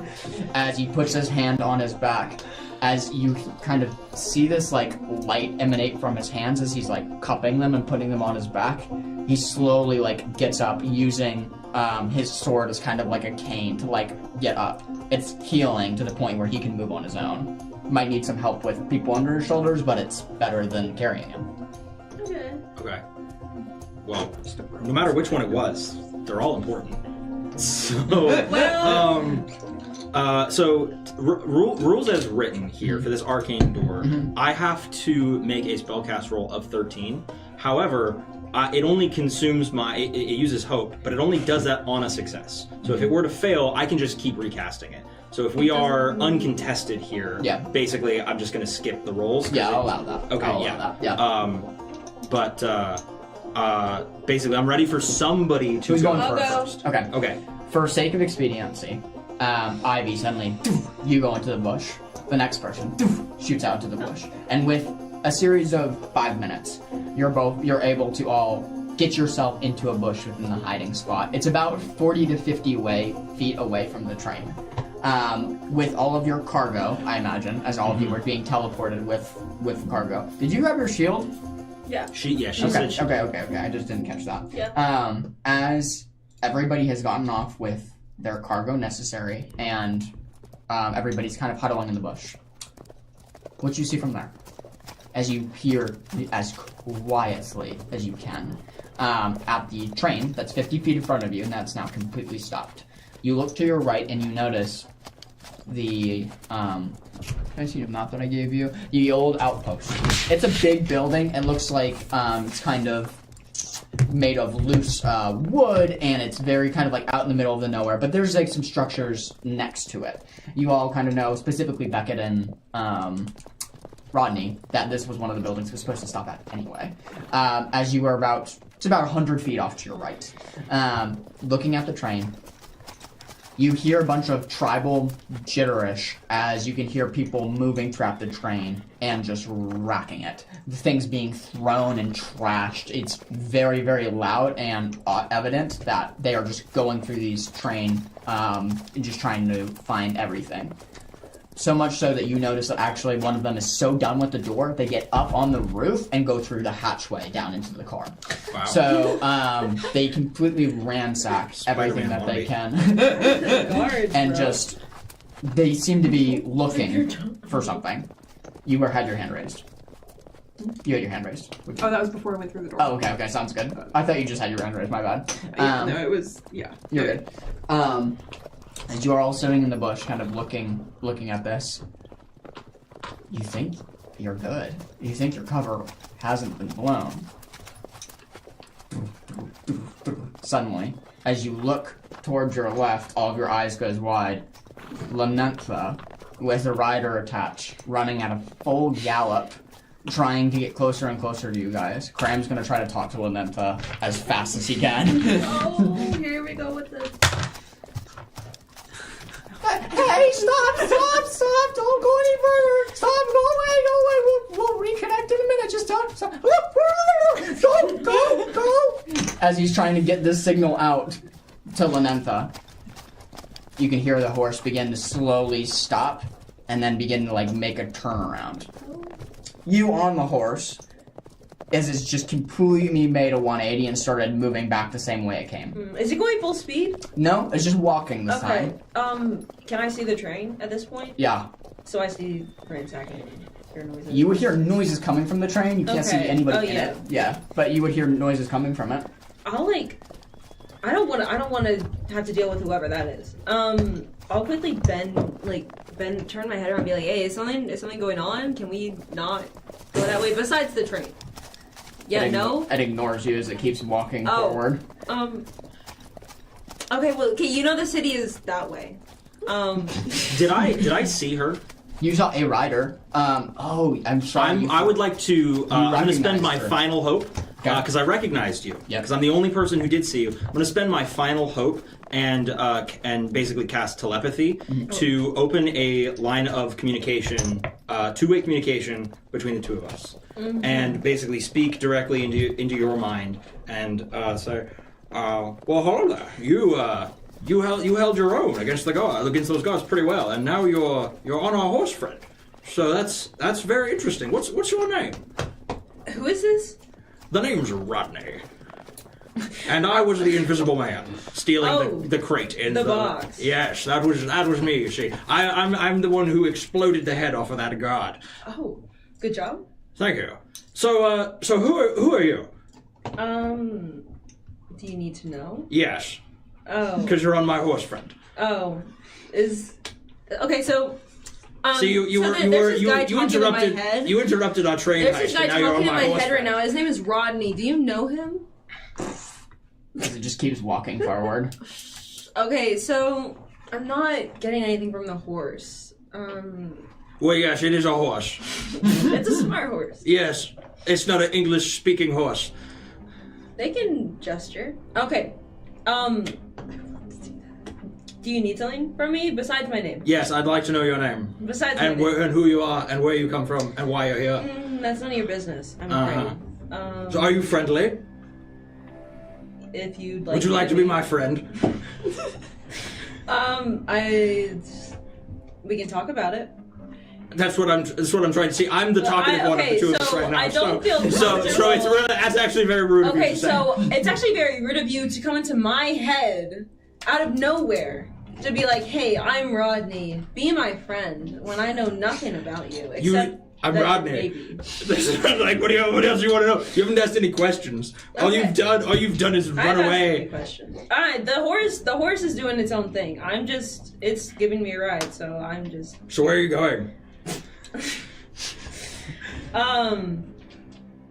This is telepathically, right? Yes. Oh, okay. I was Now- really now hoping, I have a I was really question. hoping everybody in the bush was listening to you. I Going, know, I have that's what I was about to ask. So with my so I can only open one line of mental communication at a time to one person.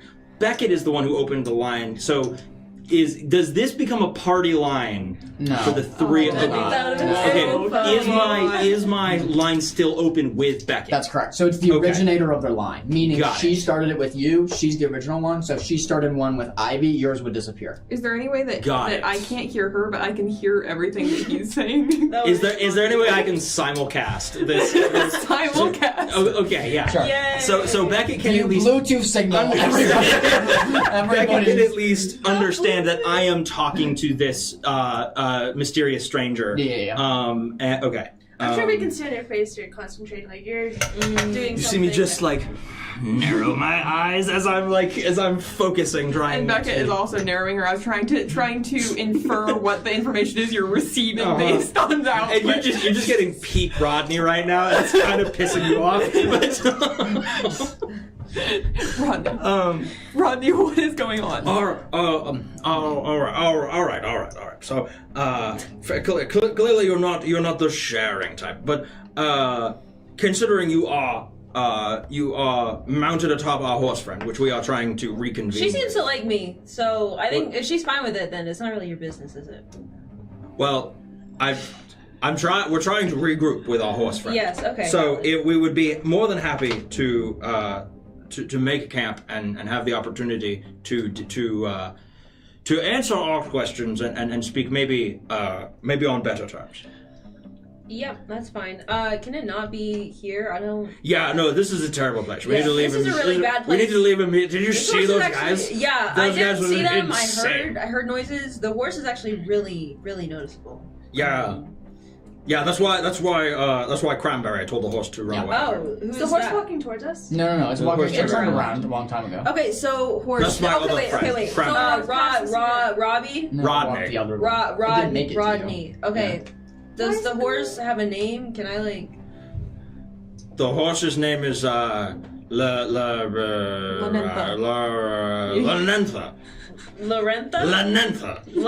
Lanentha. Okay, Lanentha, sweetie. Your friends want to meet up.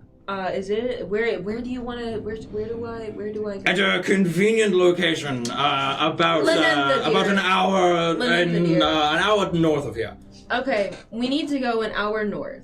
Can you? No, wanna do is that we'll good, meet Barrett? up. We'll meet up with your friends. North of here, an is that hour the north. general direction we want to go?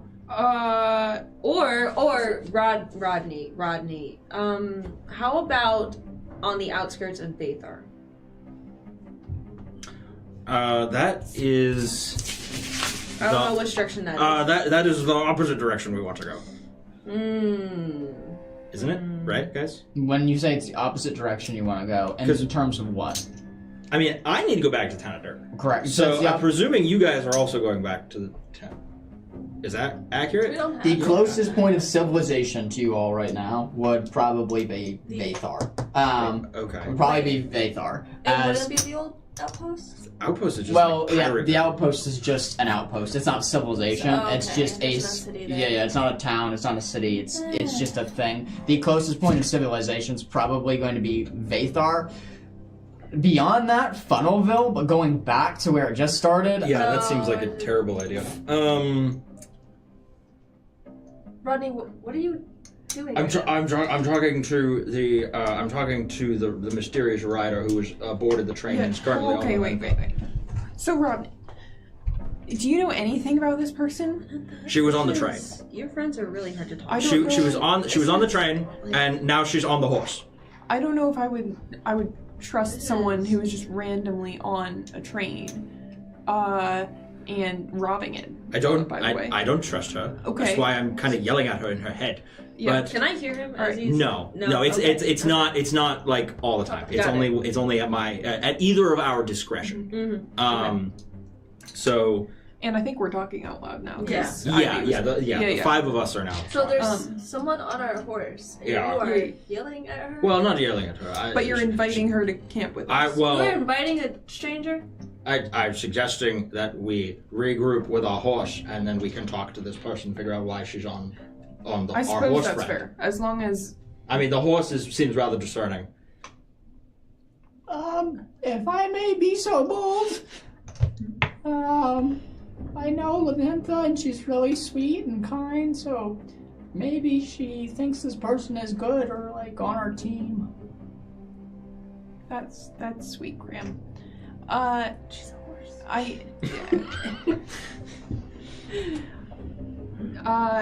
Are you sure that is what your instincts are telling you right now? Well, I know Lanentha is really kind, but I don't know, maybe she got confused. Like, what? I don't understand why she picked up a random person. Graham does bring up a good point. It can't be completely random. It was a smart horse. She likely would have had some reason. So you're and this person, she boarded the train, as far as I can tell, on her own, held her own against the guards.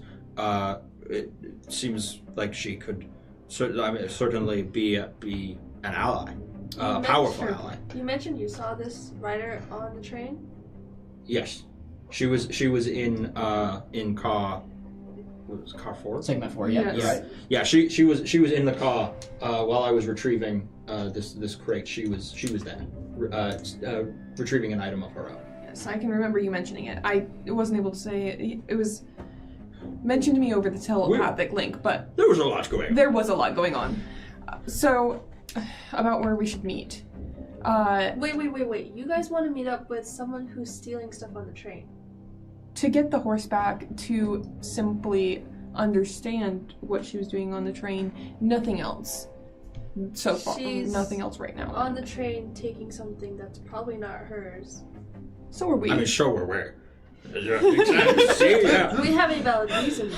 Well, maybe she does too. Maybe she did. The people on the train were not very good people. We did. And what if she's one of them? What if we're going right into She the trap? killed them. She, like... And she could kill us? Well, it is probably not. She's several- not that... I several mean, she against looked one. capable, but I don't think she's that capable. Look, I can... Look, I got one bullet left in this revolver, and if she turns out to be unfriendly, then it's got her name on it, What so... if she's not the only one? What if there's Then, more? I mean, then we can leave. Then I'll just yell at her in her head, give her a headache, and we'll Just yell leave.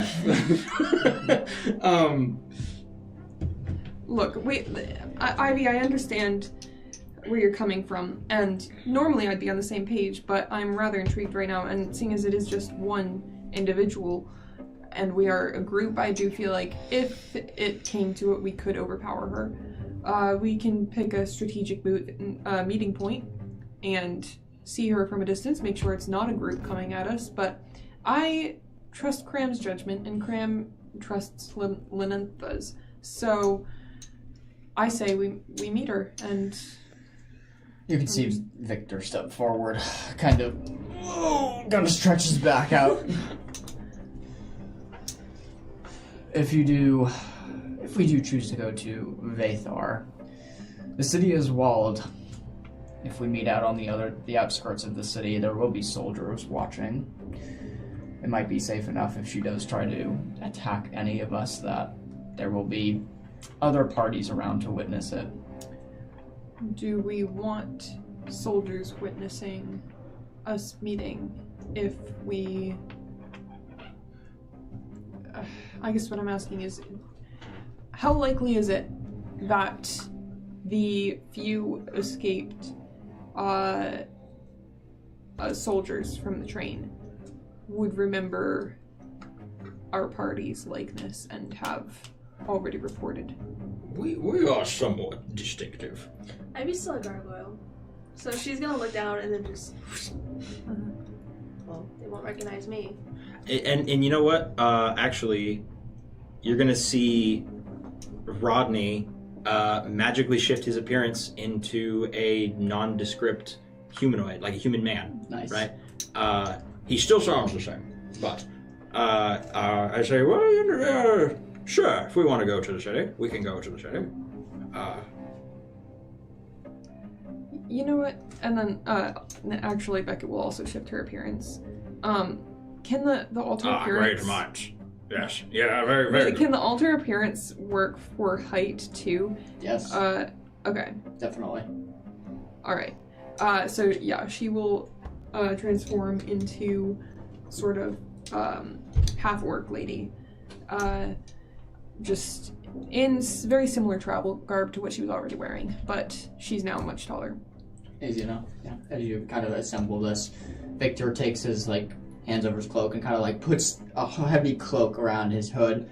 Crabs, I can turn into animals. We'll see if we need that, Cram, but I think that one of us matching the characteristics of the party members out of the entire group isn't going to harm our chances that much, especially since we're still several hours away from the city. Too. Because him and Victor. A couple. Oh. Well, he put his cloak up and stuff, but yeah. Yeah. So. All right. Then, Oh wait. Sorry, I did not mean to interrupt you. But Cram was an owl bear the whole time too that they were seeing him. So the ones who got away had seen him as an owl. The ones that got away. True. What I'm racking my brain was because he wasn't an owlbear the whole time, right? So I'm wondering if He there's killed any. everyone else though. Yeah. There was nobody who saw him. I would have to wait. Because the one that actually saw us and escaped, that was when the brake got pulled and the train came to a stop, and he was in the engine. Yeah. Okay. Everyone who saw, they saw you, they saw me, they saw Victor, but You guys were in the engine. they were in the engine. Yeah. So I the don't people who remember. saw Cram as his own form, they all died. Okay. Actually, yeah. Okay. I just know there was a lot of jumping, so I don't remember There was a who lot. Yeah. who saw him or who didn't. So I'll trust your guys' judgment on it. Sorry. Yeah, I did not mean to interrupt you. Gosh, no, all good. It's, yeah. And a bow. How dare you?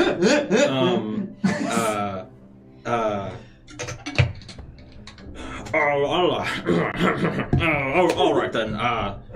Mysterious Rider, we are going to Vathor. If you please, you can meet us there. We'd be more than happy to talk with you in a neutral environment. Mm-hmm. That sounds best to me. Yeah, I just want to hand off the horse. Maybe, I don't know, if you guys have something to trade for me getting her there safely, like just information, something, it'd be kind of sweet. I will see you there. All and right. then I'll just cut off the telepathy. I don't know if you I don't know if Not you can cut it off, but like I'm just not gonna. You're not going to talk. I was going to say, I don't know. I don't think I can do that. I don't actually. It doesn't specify whether or not you can terminate the. You'll just keep it. So I'll keep it. I'll keep it. Yeah. Yeah, I don't know if you can shut me out actually either. Like if you can decide not to hear. Not to hear. But yeah. So should I tell Lenentha to meet us at the city? So, Lenentha, we're going to go to Vathar now. I don't know what your group is like. It felt very indecisive. They didn't communicate super well till the end there. There was like a long period of silence. So, Lenentha, what we're going to do, let's get away from the train a bit. We're going to go across the tracks. And then we'll head over to Vathar. It's right over in that direction. I'm sure you can figure it out. You're very smart. As you're explaining to the horse, it is just marching forward in a straight line. The ears are completely back. It is trying to tune you out. It is just walking in a straight line. Okay. I'll like tap her neck just lightly, try to get her attention. Does she react? Doesn't react. Okay, so Rodney, I'm back. Hi, Lenentha is just kind of walking in a straight line. Is there anything I can do about that? She's your horse. Hey, Cranberry and Beckett. Lenentha does not seem interested in meeting us at Vathor. Well, maybe she's just not interested in her rider's instructions. Yeah, she's probably waiting to hear from us. Yeah, Cram did tell her to leave. Mm. So, I say we use this as a sort of leverage over this mysterious rider. We get her safely to Vathar on the back of our horse, and she can answer our questions when she arrives. She is on our horse. Cranberry, hey, I'm gonna talking to you for a second. Give me just a second here. We'll figure please hold, and I'm gonna like hum a tune that's like a whole yeah. I mean, well, I'm gonna I'm humming a tune, like briefly stopping to like speak, and then I go back to humming the tune. Can you do you have a way to speak to Lenentha? Oh, okay. Let's try and convince her to go to Vathar. Okay, I told her.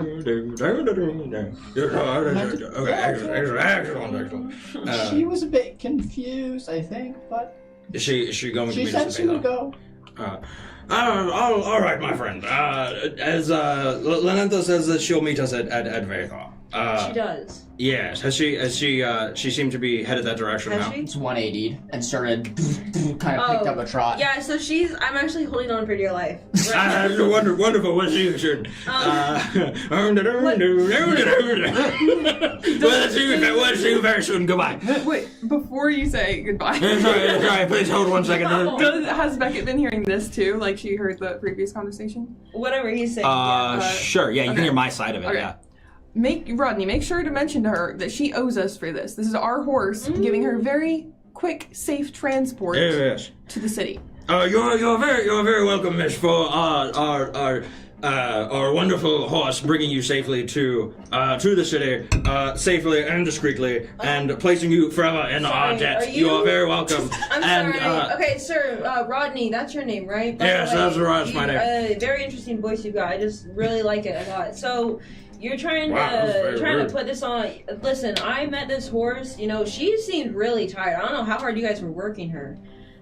She gladly gave me a ride. That was of her own volition. So I just want to clear up that that was her doing. Had nothing to do with you guys. I could just walk to Vathar. You know, if this horse can get there. I mean, you could, but you're not. That's capitalism, baby. Yeah, because you guys left a poor horse all alone in the middle of a. You want off the horse?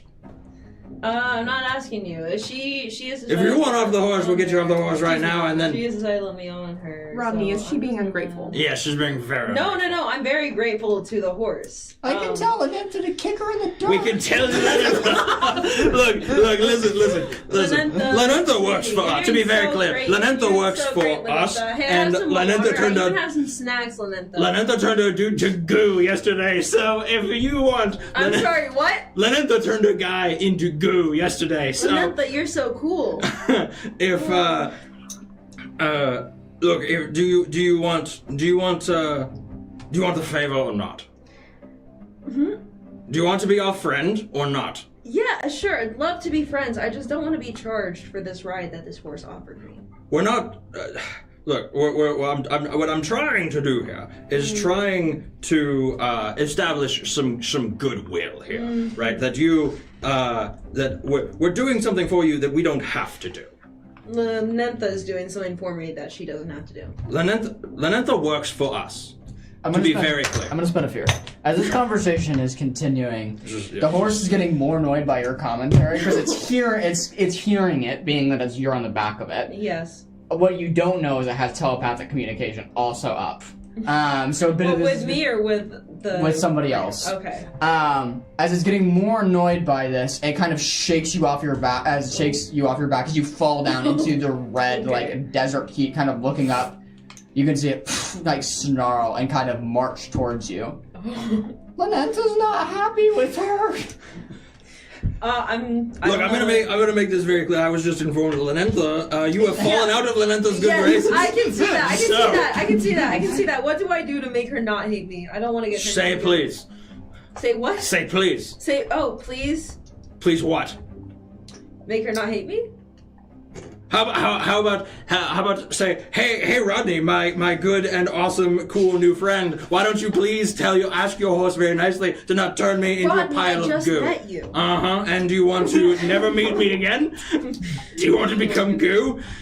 No, I don't want to become. Okay, hold for just 1 second. Lenentha, do you want me to just be silent? What can I do for you? Do you want more water?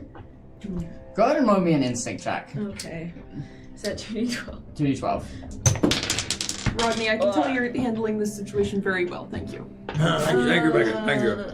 That's 11 and a 4. 11. As you're looking at the horse and hearing the ribbit's voice in your head, you think you might have started to overplay your hand. As you're looking at the horse who's becoming angry with you and hearing this voice, this might be actually a better way to listen to and give in to their advice, being that you would have a long, long walk to Vathar. Okay, sorry, Rodney, what do I have to say to you again? You say,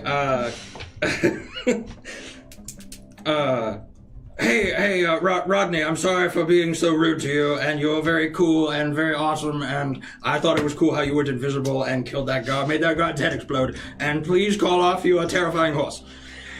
Hey, Rodney, you're really cool. Okay, I did think when you randomly shot that guard earlier, when you were invisible, that was super cool. And I would really like it if you called off your terrifying horse. Hey, Cranberry, she's gonna be alright. Tell Lenentha to stand down. Oh, okay. Or ask Lenentha, excuse me, to stand down. I told her. And that, okay, yes, very good. What was your name, friend? You can call me Ira. Ira. Tell Lenentha the new friend's name is Ira, and she will be joining us in Vathar. Okay. Tell Ira that her stubbornness will not be forgotten. Overhearing this conversation, Beckett has gotten very frustrated. Let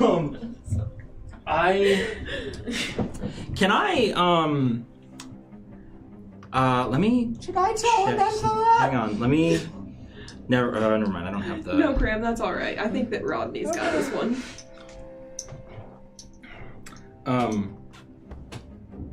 Ira, this is on this team. This group. We operate with we operate with a spirit of cooperation and goodwill, and we would appreciate if you would join us in that kind of behavior, as opposed to stubborn defiance. I'm sorry, I didn't want to comply to your every whim when, you're a random voice in my head. Oh, I asked you what's your name. Some people don't like giving out personal information, Rodney. Okay. Well, we'll see you in Vathor. I will see you in Vathor. As the horse has bowed to you, kind of squinting its eyes at you, letting it back onto its back once more. The trot has started as it's quickly bringing you towards Vathor. Mm-hmm. Well, we need to get to Vathor pretty quickly, so horse time? Yeah, that sounds great, Cram. Okay. As he begins to turn into this huge horse. That can carry 3 of you. Yeah. Nope, that can carry 3 of you. There are 5 of them. Well, there's 4 of us There's 4 because of you. he's one of. Yeah, so there's 1 missing. How tall are you? I'm 5 feet tall. So smaller than the rest of us. Are you gonna try to Well, hit not 4 people smaller on the than me, cram's my- back? No, but you turned into a... Well, but my appearance did. I don't think that changes my weight. I would say Yeah. no, Okay, so while he transforms, I'm gonna take out my shield. And I'm gonna pull out rope that I have from my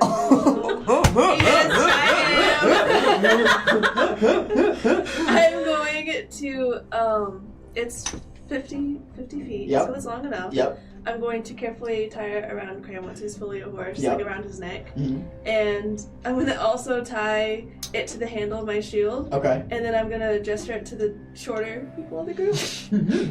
You guys can ride that. Heck yeah. Beckett's gonna get on. she's excited about this. That's cool because Rodney is less excited about this idea, so he's gonna tip his hat that he has in his disguise. Knock yourself out. As Rodney, you get on the horse. Ivy, you get on the horse, and you get on the sled that's attached to the shield that's attached to the horse. And Victor gets on Cram's horse. The trot begins into a full sprint. That's where we're gonna pick up from break, as you're holding on for dear life, as Cram is going at a full sprint towards Vathor. So wherever you break, we'll be That'll right be back. fun to see when you stop. Oh, yeah, I'm excited. We are.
And then she just has leather armor on top, sort of blousy shirt, brown pants, leather boots. She has her 2 weapons at her side, and I think that's it. Yeah, beautiful. Yep. Would I recognize this race at all? Go ahead and roll me a knowledge roll to see if you do. I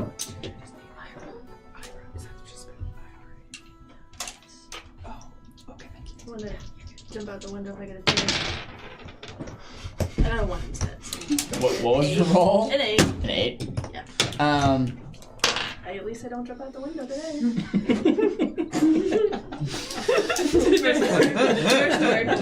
First story. The race looks human-esque. It looks like there's part of a humanoid, like, imbued into it. Other than the race is evidently magical, there's not much else that you can ascertain from the situation. Okay. But the race is very magical.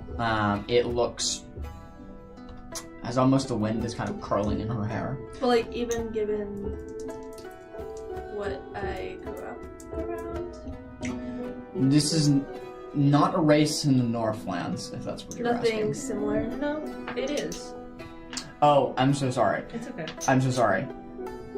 You're right. There is a race in the Northlands. Although, would it be domestic to your territory? Because I thought your village would have had mixed.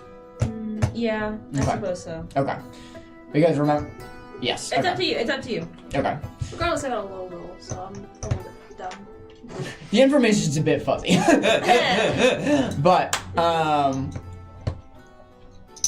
it's not a common race in the Northlands. That's what I'll go to. It's not a common race that you have put your finger on. You might have seen a few people like this before, but they are deep within the well springs of your memory. Okay. Yeah.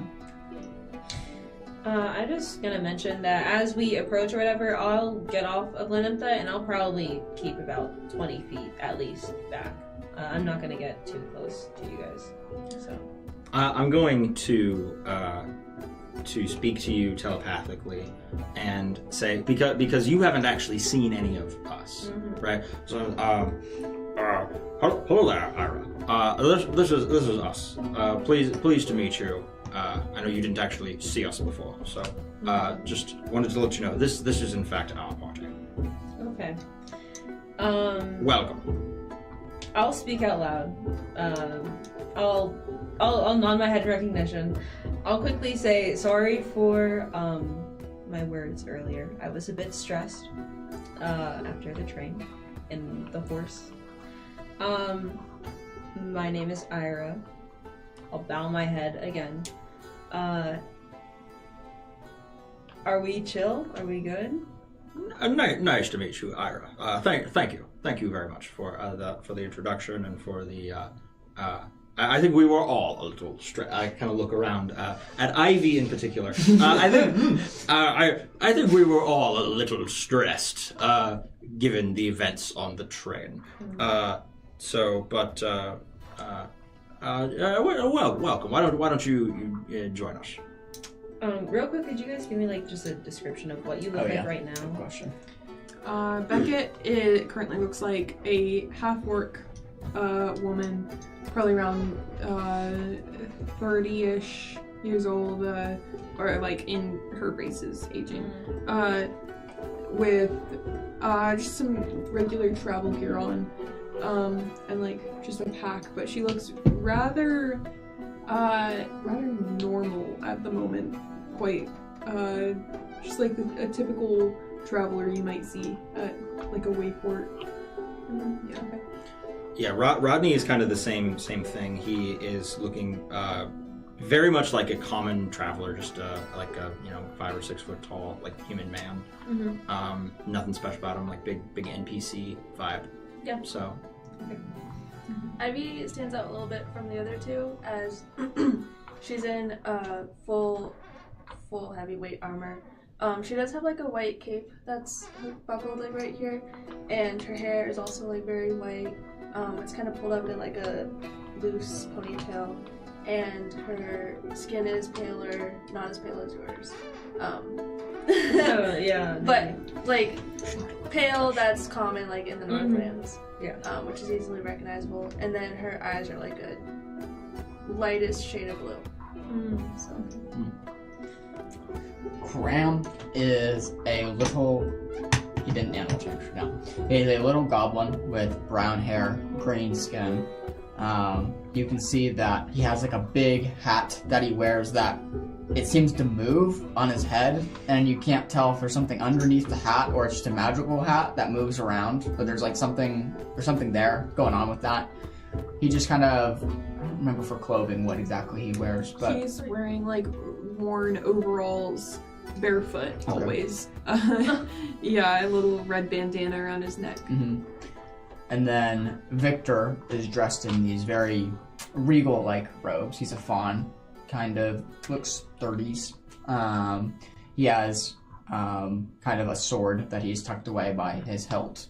Very black beard kind of that goes over his face. Kind of like a little bit of a 5 o'clock shadow. The horns curl like kind of off his head and kind of like are like these ram style looking horns as they kind of like move in front of his face. As you all have gathered there, you are all exhausted. You all desperately need a long rest to sleep, as it's been a long time. Also, for the sake of just so you get daylight cycle wise, it'd be sunset right about now. Yeah.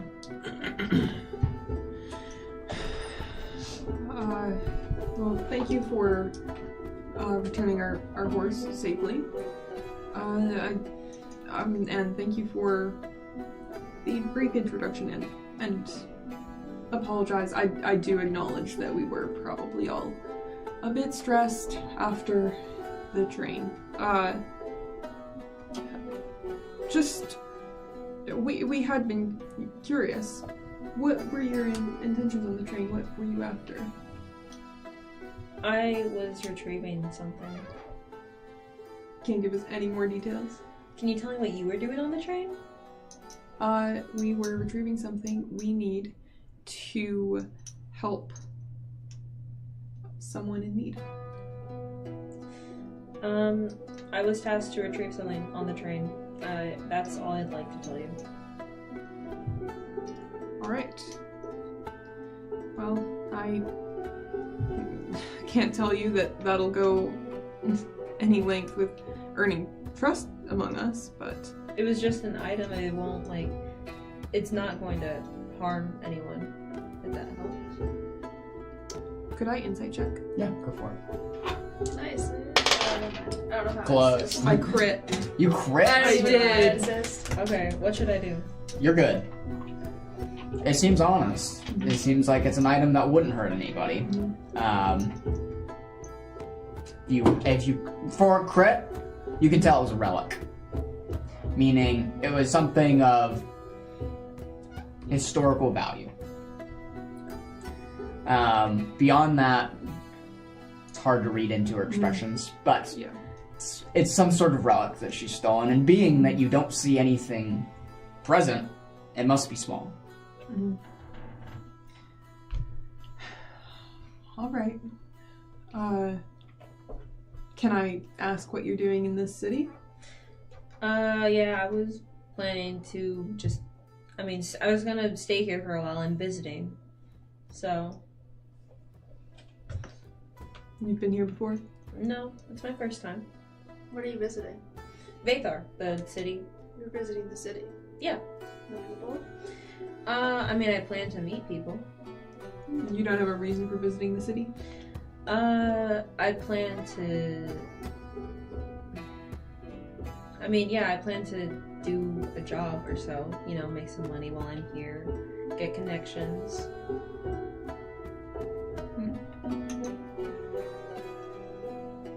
Quite a vague individual. Well, I don't really want to... I'm not the type of person to tell everyone I meet everything about me. I'd prefer not to tell That's how you make connections. Now, Yes, isn't it? that is how you make connections. Yeah, but the plan wasn't to make connections with random people who happen to rob the same train as me. I mean, you say you're here to make connections. I feel like we're off to a great start. Okay. I plan to stay in Vathar. I plan to do a few jobs to make some money. That's... What kind of jobs do you do? I don't have a plan for jobs right now. I just have someone I know who will give me jobs. So you know someone in the city. Yes. Vaguely. Through letters. And connections. I have more questions every second of this conversation. Could I ask a few questions? You're free to ask, just like you are demonstrating. We're free not to answer. Okay. Yes, yeah, of course. So what brought you guys? So you said that you were stealing stuff from the train to help people. I mean, does anything bring you to Vathar, to this part of Tarsus? I don't believe anything other than the train, primarily, and the fact that this was the closest nearby city. Okay, yeah. That tracks. Do I have any other questions? I don't know. I mean, why do you feel the need to question me so? Well, you were just randomly riding our horse in the middle of the desert after robbing the same train as us, and you refused to answer anything, which naturally raises our suspicions the more questions you refuse. Yeah, so I got off the train after getting what I needed. I didn't mess with you guys, really. The horse showed up, and I gave her some water, and she let me ride on her back because I needed to get to, what's this place called? Vathar. And I figured, that she knew somebody on the train in Vathar, and so she gave me a ride. That's all there was to it. I didn't, all of a sudden Rodney, was speaking in my head, so that was kind of, out of the blue, having someone invade my space like that, and so I was really just off-put and didn't want to tell strangers about me. Cram is kind of hugged Linentha, and you can see they're talking back and forth in horse speech, and he kind of pipes it. Linentha says she's telling the truth. Thank you, Cram. We love making new friends. We're just very afraid of getting stabbed in the neck in our sleep. Precisely. I have no reason to do that. So that's why there's a little bit of hesitancy. I see. I understand the feeling. Are you two okay? I hope so. Sorry, I got itchy eyes. That's out of character. But so you can't see Rodney, but right? Just the sheer aura of his eye blink. It happened. Even though you can't see it. I just feel it.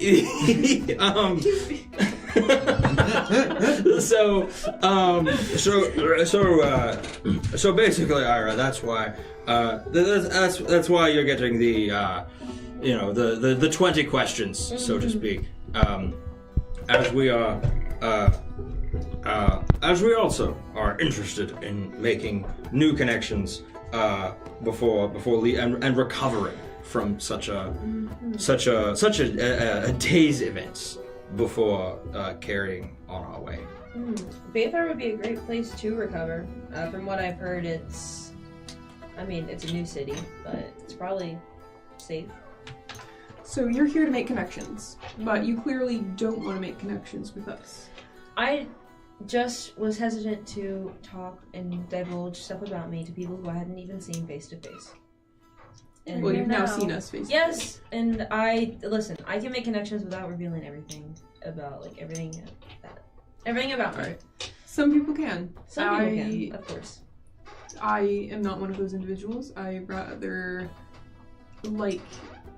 feeling as though I know something about. You want to have something, you want to have dirt on me? Not necessarily, but I do wish that I felt I understood something of the situation. And I understand that you aren't quick to divulge information. I myself am not always that quick. But I also do see that you don't seem to be the largest threat. I had been somewhat nervous after simply hearing about the situation, the conversation, but meeting you, you seem less like someone sent after us than I had feared. No, I didn't know you guys existed. I have nothing against you. Could I, let's see. Yep. You guys can call for insight rolls whenever you guys want. Oh no. Oh no. Oh, no. 8. It's a 2. It's an 8 with hope. Whoa! I Hard- just can feel the bad rolls. Hard to tell, but seems honest. Okay. Hope or fear. Hope or fear on that? Hope. Got it. Ivy is going to clear her throat and just kind of like, she's gonna be holding the crate that she got off the train. And she's gonna look to the two of you guys. Well, I think that we've had a long day, so she's gonna kind of look towards the party more. I think it'd be best if we are able to secure down for the night and maybe get some food and sleep. I agree. First, I do believe that we should do something to conceal the objects we retrieved from the train. As it's clear you have already done so with your own, and I don't know if we're entering the city together as a group or not, but I feel like those crates with all of their shipping labels are somewhat conspicuous. Yes, I do agree, but what do you propose? Well, I don't know what you carry or what is in that crate, as you've been quite sure not to share that information. I do apologize. Zhruk feels very strongly that as much discretion as possible is, for the safety of everyone involved. What I can tell you is that it is a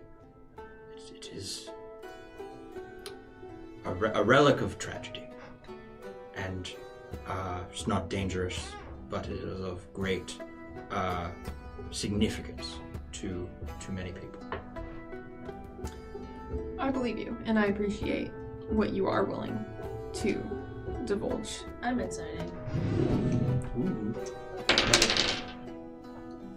Okay, of course. 14. With hope. Seems mostly, No, with fear. Sorry, fear. seems mostly honest. As for the object, which is to help our friend, I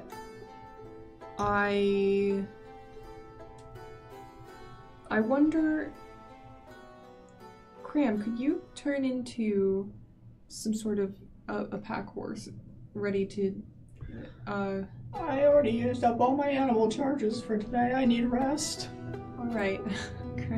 I'm sorry. I thought that you offered earlier to change again. Or Cram isn't still like a horse. No, is he? he's changed back. Okay, yeah. All right. And in that case, we might be able to divvy up the objects among us. I think it'd be smart to keep them together. I wasn't sure if we would have space for them together outside of the crate. I'm going to set the crate down, take off my cape. Can I make like those little, what are they, knapsacks that they tie like with I'm thinking the blue and the white little knapsack on a stick. Can I try to make that out of my cape? Yeah, I would definitely allow you to roll on that. Is the goal to try to camouflage the crate in the sand? No, I'm making like a bag to put it in. Got it. Yeah, go ahead and make me a finesse. Go ahead and yes, I understand. Go ahead and make me a finesse roll to try to see what you can do with. How big are the stones? Your character wouldn't know, but I will tell you, it's about think of like the size of like the Ten Commandments, kind of speak. So it's like stone. We have the Ten top Commandments. I was gonna say, like, could you put That's an everyday in object. Yeah, that's not a very good around object. it, Think around from that? elbow to my middle finger. Okay. That's the height of one. Okay, and how heavy are each of them? Well, they're pretty good. They're a pretty good weight. I'll say 10 pounds each. 20 Oh, pounds. are there just 2? There's just 2, so 20 pounds total. Okay. The Yeah. 10 command. We literally have the 10. Yes. In our possession. Okay. Fire. Yeah, we might be able to fit them in our packs in that case. Yes, you could fit him Did I into say the pack. something? No, I was laughing at what he said earlier, sorry. So I got 14 with hope. Okay. Taking your cloak and using some tying that you've learned at the, from sailors of whatnot back in Iron's Keep and Iron's Hold, and affixing some knots to try to make a little knapsack for these tablets to sit in.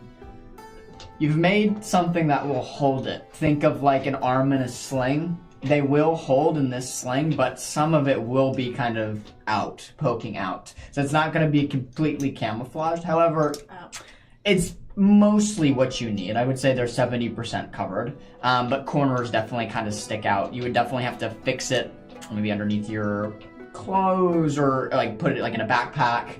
I definitely need some more camouflage. Look, if you were able to separate them for even just the short walk to an inn, you could carry one, I can carry the other. Alright. Unfortunately, I will have no such luxury of sort of passing out my. It's the whole crate. It's very the relic is very fragile. Is this not in your 2-step plan? You see, I'm a big picture guy, right? The plan was get the relic, and now I have the relic, and so mission accomplished. So are you saying you need to sneak into the city? Would I have a way to get stuff into the city?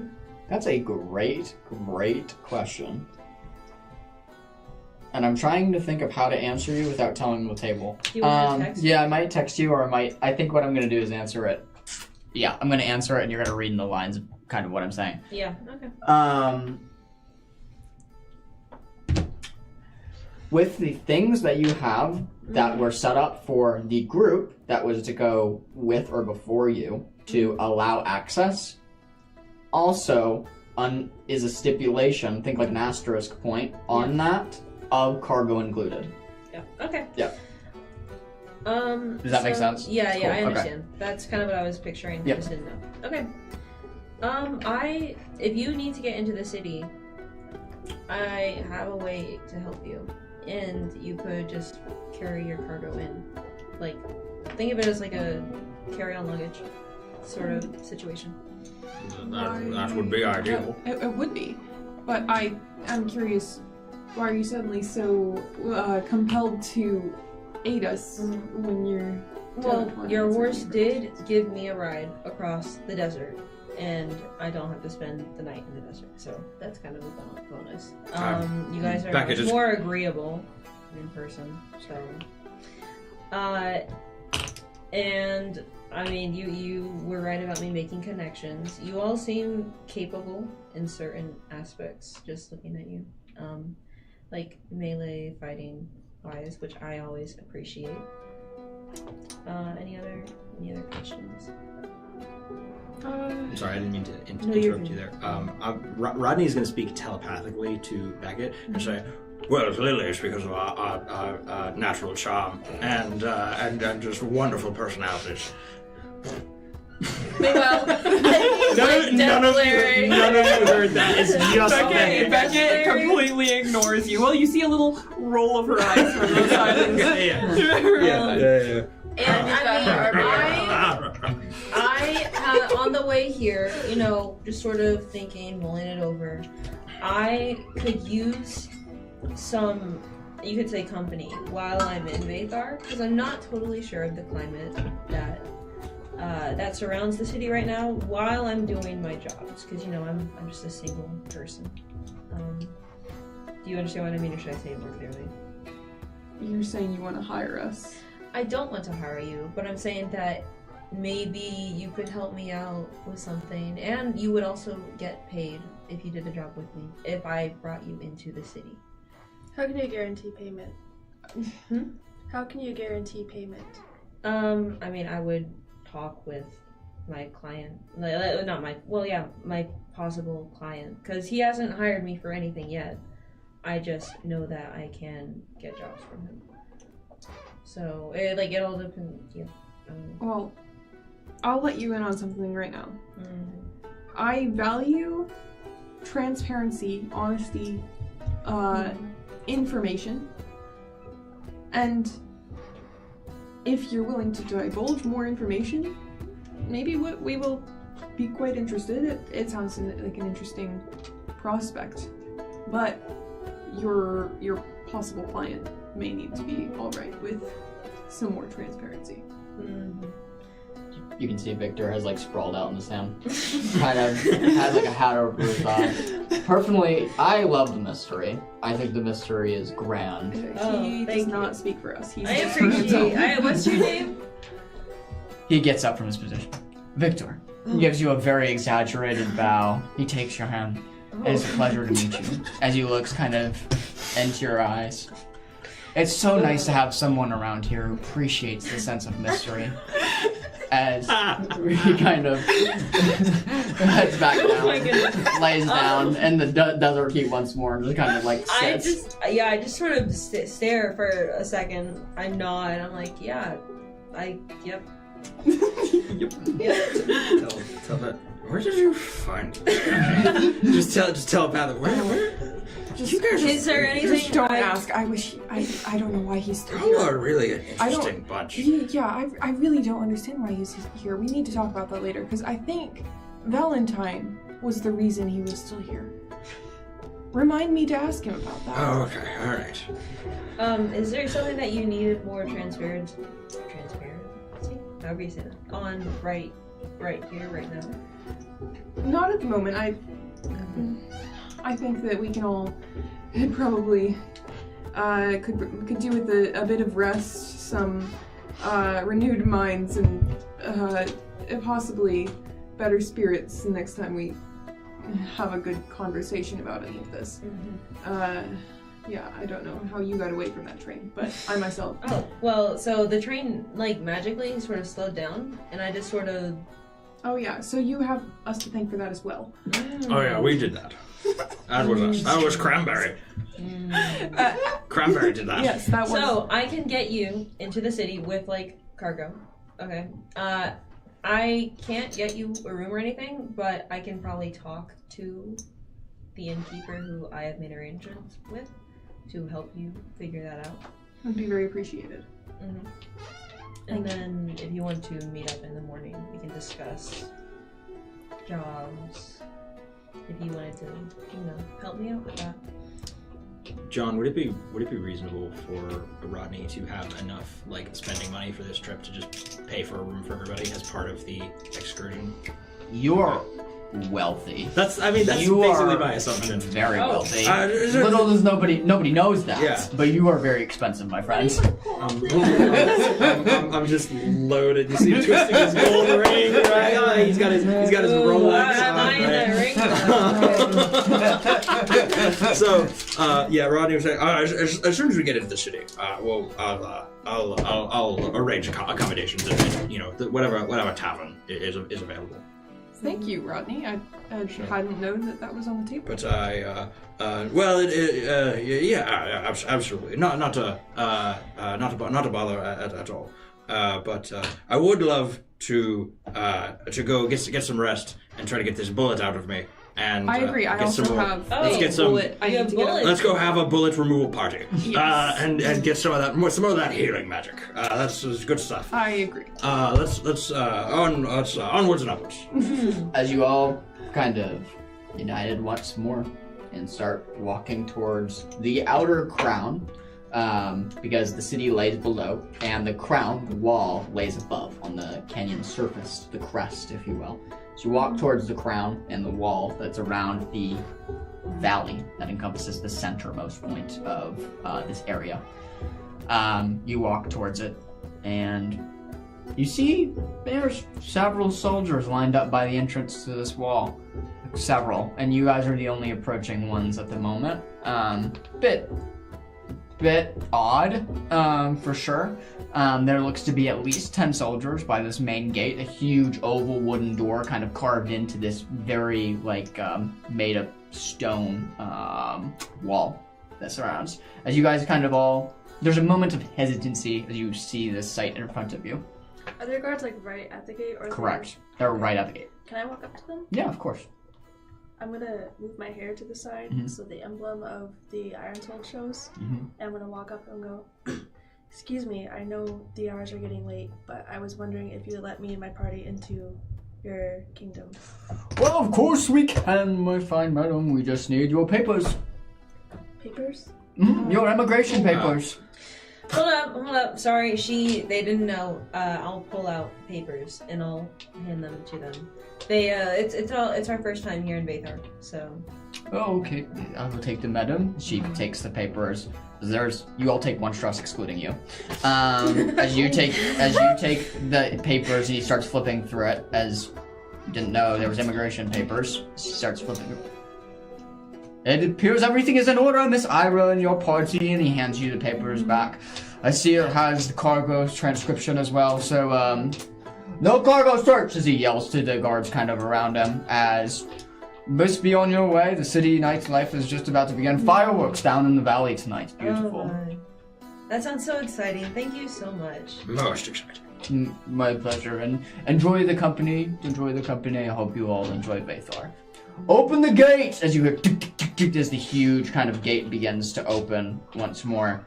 Quickly dawns on you, if it hasn't already, you need papers to enter the city. This is a guarded city that you need passage to enter in, meaning, not sure why, but that's the way it's run.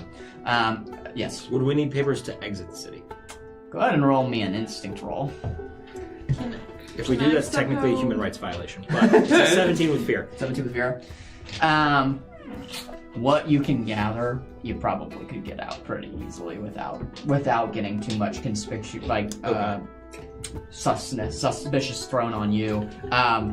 You watch kind of like some people kind of exit out of one of the gates, and there's hardly anybody guarding the exit gates as everybody is guarding the intake gates, the entrance gates into the city. So probably not. Okay. Yeah. Cool. Thank you.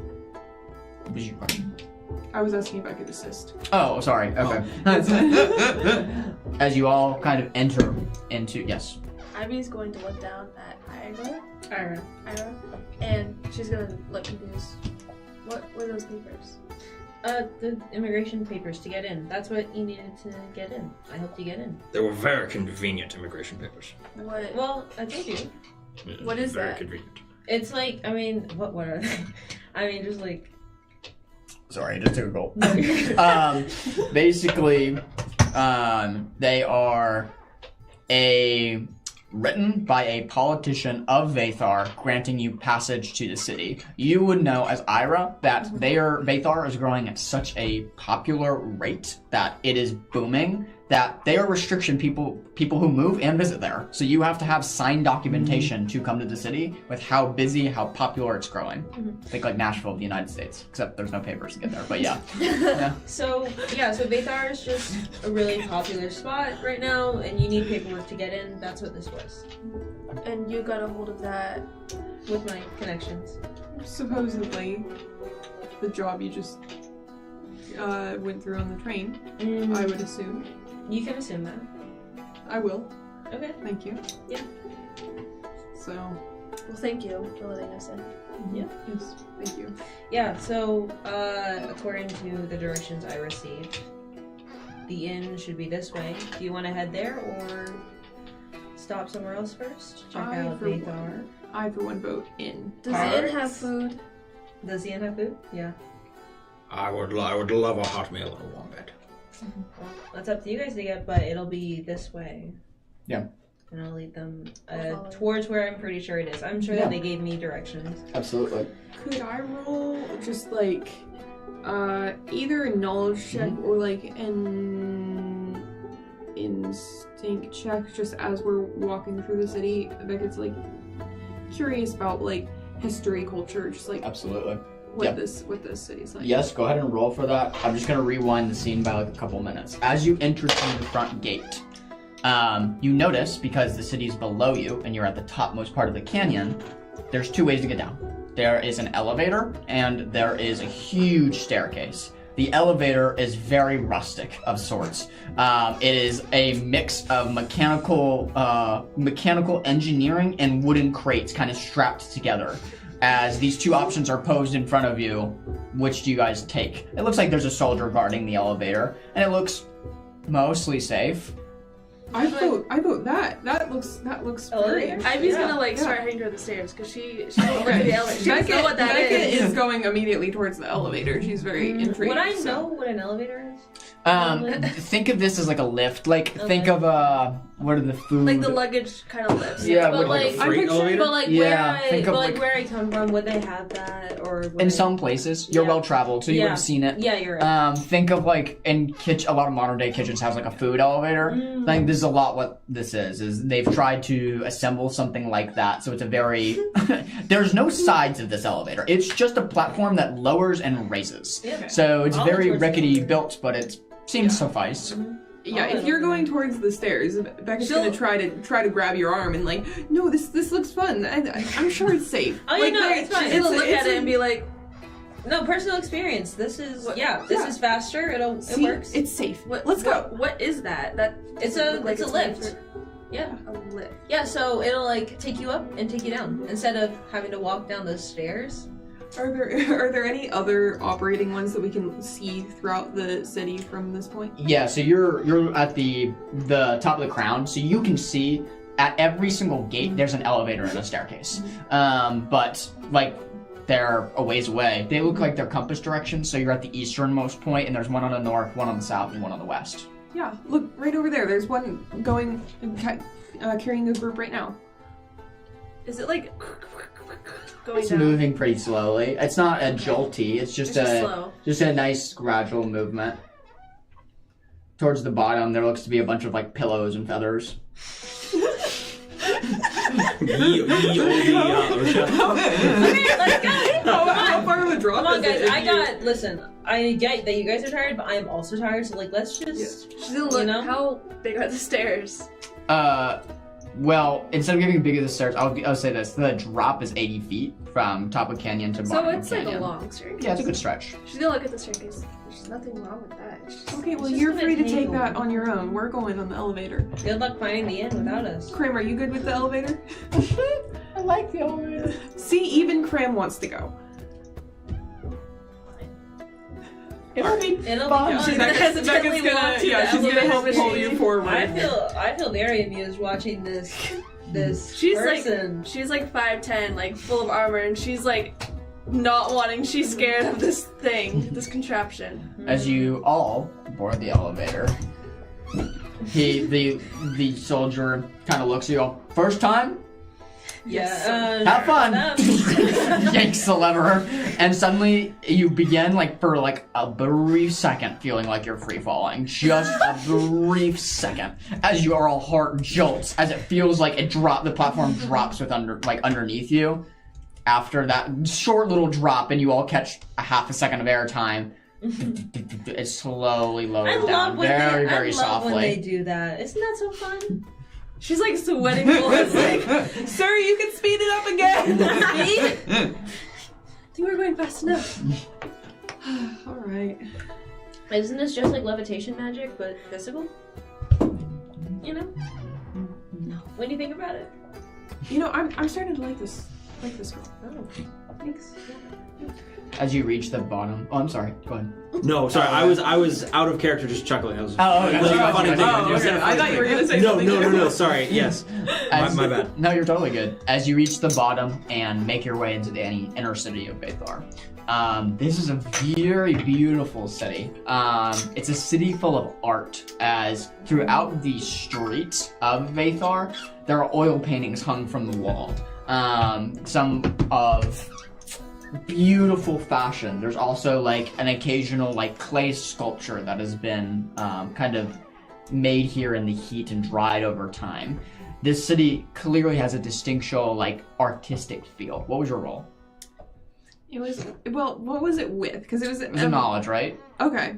I said it would probably either be like Okay. knowledge or instinct for like perception. Yeah, I'd say knowledge. But that's a 14 with fear. That's not bad. Looking about the city, your question was, remind me, your question was just trying to get the vibe? Yeah, culture, like history, just that kind of thing. Sure. Becca's just intrigued by the peoples and the. She's just never been this far south or to a big city around here, so Good question. just curious. As far as the inhabitants around is one of the first things that you notice as you're walking. You know, you took the elevator and you're walking. This looks like to be a very mixed ancestry city. People of all types are here, from goblins to furbolgs to Galapa to... It seems to be very, very mixed. The people who are here seem to be creative in nature and probably wealthy, is what you would assume, being how cleaned up the city is and how well maintained it is. The city is very, very clean. All of the shrubbery is cut as the way it should be. No trash lays on the stone kind of pathways that make its way through the city. It's very, very beautiful.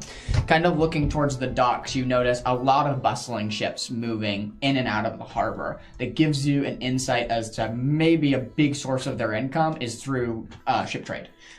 Using their harbor as an advantage, as this is right on the coast of Tarsus. So the only thing north of here really would be Solara. So this is a more southern point for ship cargo to make it to the southern parts of Tarsus as well. So as it's a big export-import town, it's very, very artistic, very creative. Yeah, that's what you get. Yeah, thank you. Anything else you guys want to look around before you continue? Just looking for the inn. Sure. Also keeping an eye out for any good little taverns, anywhere just to relax at some point Sure. during our stay. Yeah, absolutely. Within a few, probably 100 to 200 feet of stepping in the upper tier deck of the city, you make your way through some staircases before eventually making to a tavern that you leave them to. It's a tavern and inn adjunct together, named the Jolly Goat. As in the logo of this establishment is a goat with a black beard, and he's smoking a cigar. As it kind of hangs from the wooden plank that's kind of it kind of swings back and forth. Entering this establishment, this is a very, very beautiful place. It's very relaxed vibe, nothing like the Town of Dirt tavern that you would be used to. As you step in, it's a very nice bar area. You can see vines kind of curl around this bar with like a nature-inspired theme. Kind of flower boxes sit on the interior with like lanterns held up from the ceilings as they kind of drift and swing just loosely. There's a couple patrons in here having an evening meal, but it's not a full establishment by any means. That is kind of to the left part. To the right part is the inn, where it looks like it scales. The building goes at least 2 to 3 floors up with just rooms available. Yeah, getting... Sorry, No, I you have can a go question. Go for Just it. point of order. Mhm. What did we do with Lenentha? Is she with us? Oh, That's yeah. a great question. I assumed that she just came with. Was there like a stable at some The point? horse on the elevator. yeah, I just realized. Yeah, It is a I- cargo elevator, so I Yeah. mean, Can we just have dropped her off at a stable somewhere? yeah, absolutely. See, I'm curious because she is a very endangered Yeah. horse who is very, very, very valuable, believed to be extinct. Should we just Very send her on her magical. way? Would Before we you? go into Yeah. the Would city? you have left Would her we have- outside the city? Yeah. That's I don't what I see was if Or we was would there a have way for any you more- to disguise her? I don't really. I mean, we don't really own her. Like, Yeah. we kind of That's what I figured. She agreed to help us for a little She bit. Like, we agreed kind of to, played yeah. that I'm shocked she hand. stayed. But, like, Yeah, I wasn't expecting her to show up after she dropped us off. I wasn't either. I wasn't expecting her to stick around. It'd be nice if Cran. Do I need to tell her to Cran was leave? here. I think at the gate we I could think send maybe her out. we'll Okay. retcon that. Yeah, I'm retcon sorry. that didn't Okay. come with us. No into the worries. city. Yeah, No thank worries. you for bringing that up. Can you I imagine? just realized when we were on the elevator, I had the mental picture. I was of gonna say, I a just giant assumed- horse. Yeah, I just assumed that she was there with you guys, because I mean, it's not unheard of for a horse to be transported into a city. Yeah, but Sure. she's But- a very different. But she's horse. big. Yeah, We're trying to yeah. keep a low profile. Yeah, that's true. That's true. Okay, so with that point of order, Rodney is going to basically walk right in and say, all right, everybody. So hang on just a second. I'm going to secure accommodations for us. And he's gonna basically go just purchase room and board and food for 6. I'll head with him and I'll like confirm my whatever. Your arrangement. Yeah, my arrangement. Yeah. Rodney and I'm assuming everybody wants their own room. Nobody wants to like bunk up or have an adjoining Usually room. Cram would want to stay with Beckett. So I'll get you guys adjoining rooms. So you have like a door, like you can like have it. I think open, that would like, be fine. Okay, cool. So yeah, they have that. It's convenient. sure. Right? But you got it. I'll also like be giving Rodney my recommendation when I talk with Sure. him, so maybe I don't know. You approach the innkeeper. Good morning, good afternoon, good night here at the Jolly Goat. How may I help you? Yeah, I'm checking in. I made a reservation a while ago. Oh, your papers, please. Yeah. He hands. Yes, you are all set. Yes, Okay, thank yes. you so Your much. key. I just wanted to. This is my good friend Rodney here. He's buying rooms for his friends. I just didn't know if you could hook him up. I didn't know if you had availability, so I brought them here. Hopefully, you can help them out. Go ahead and roll me a presence check. Presence check. Also, to clarify, Rodney is willing to pay for your room if it's not already. Okay, sure. Yeah, it's already been paid for. Thank you. Okay. Yeah, it's what 11, 7, 18, 17, and then what with beer? This one is my beer. So yeah, with beer. Yeah, so 17 with beer. Miss Ira, I didn't realize you are going to be asking for a discount, so I will try to be quiet with my words. But do you wish to use your coupon that your corporation has provided? Yeah. Yes, please. Would you do that? Very well. It is 50% off, my little friend. Oh my goodness. Well, thank you very much. And I'll here you are. Very well. 6 rooms, 5 rooms.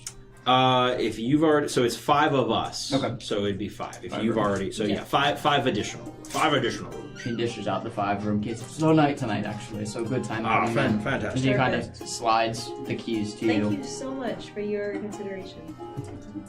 Of course. Thank you very much. Instinct check from you. As the keys are slid in your direction, you collect them, and you kind of realize they're all on different floors, but it should be easy to find, nevertheless. 13 with hope, unless... No, I don't think... No, my experience wouldn't apply here. So yeah, 13.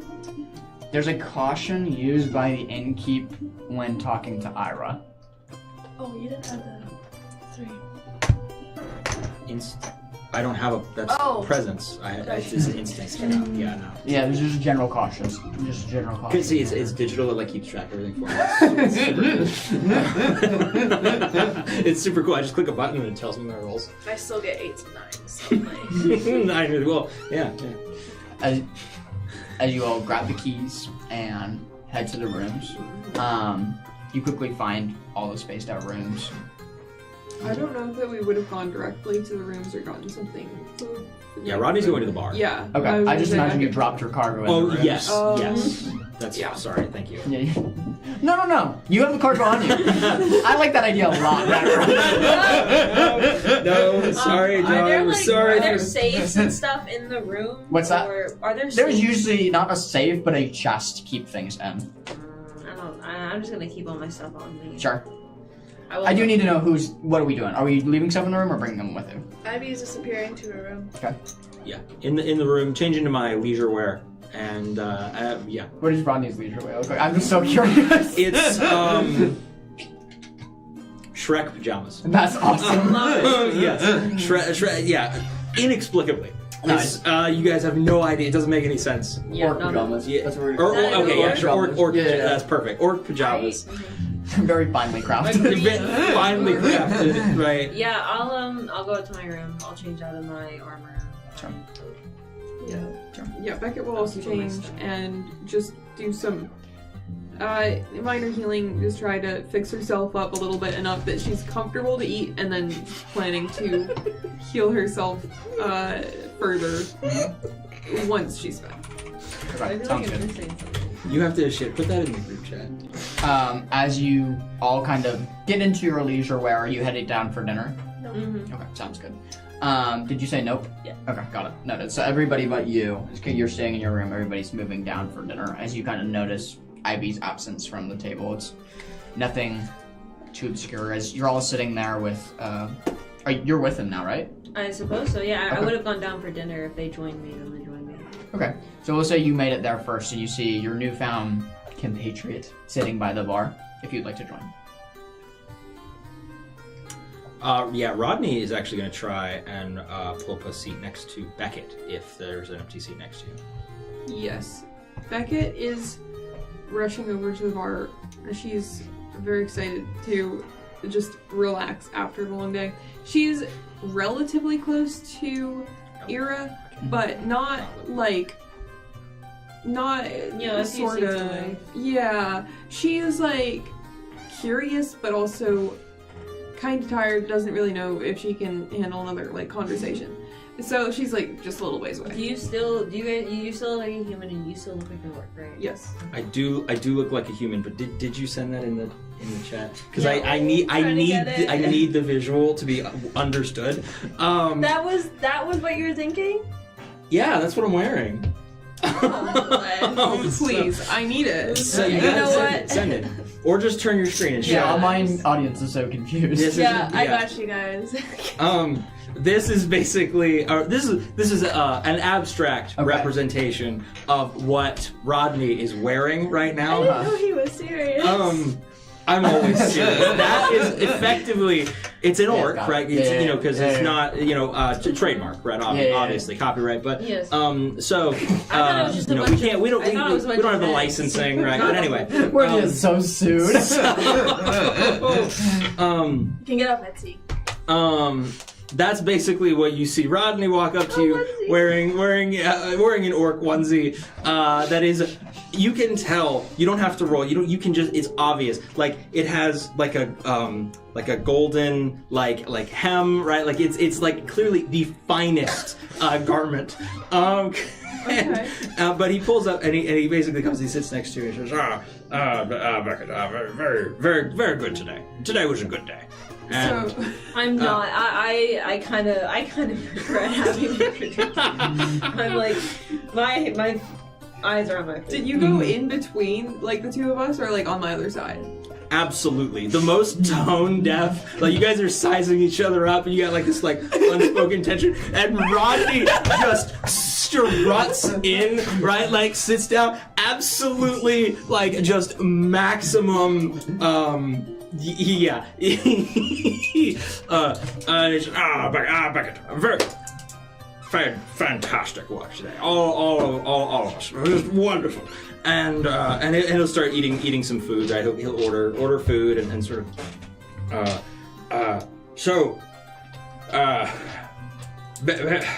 So now what? So Beckett went very quickly back down to the bar, ordered herself like a large ale. She was in the middle of taking a sip when you came up to the counter. And she's just leaning back, eyes closed. She's so relaxed at the moment. She opens her eyes hearing your voice. And she's like, and then she just spews everywhere. It totally gets all over you. Yes. Nice one. What the heck are you wearing? What is that? My pajamas. They're very comfortable. Now they're a little stinky with air, but it'll be okay. It'll wash out. She's gonna like reach for the sleeve. What's this material? I'm not sure. I haven't. It's very good though. It's very good. I believe It's you. my favorite. Let me know when you got that. That's You'd have to ask Zrook. Zrook. maybe I will. We have Next meeting. stuff. We have Yeah. stuff. We get what we want. yeah. But I love that. yeah, it's great. It's a great Yeah. way to live. You should try it. But Fabulous. being rich, fabulous. So anyway, basically, so this has all been very fun. This has been great. You guys are my new friends, and I'm very happy that this has all gone the way it has. But I will need to be leaving in the morning. I need to take the cargo, go back to Zuruk, and return to the town of Dirt. And so my plan is in the morning to hire a wagon and make my way discreetly and unsurreptitiously back to the town of Dirt.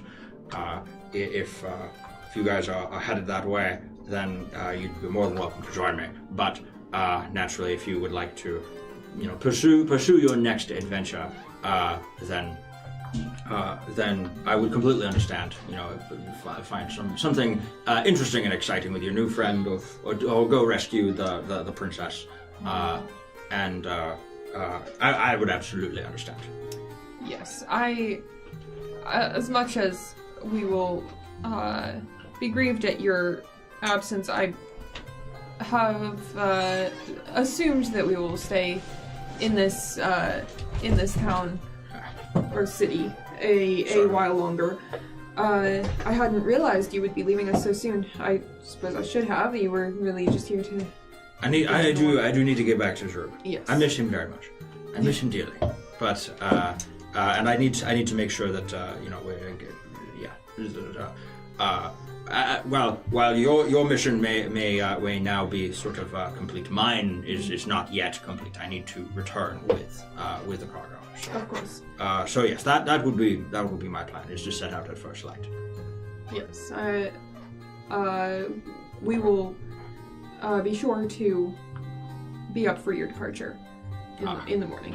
But yes, thank you for letting us know your plans. Of course. And thank you for your honesty for as much as you have been able to share on Zaruk's part, and also just dependability on this quest. It went quite smoothly, and I appreciate that. I mean, aside from when we got shot and I almost died, and you saved my life, and I'm very grateful to you for that. Speaking of you getting shot, do you still need that bullet removed? Yes, I do. If you wouldn't mind, once we get, I plan to get some alcohol in me, and then I was hoping if you have a spare left in you, and then I'd like to go to bed. So that is basically my plan for this evening. If you're up for it. Yes, I would be willing to help you after all the aid you've offered us. Thank you very much.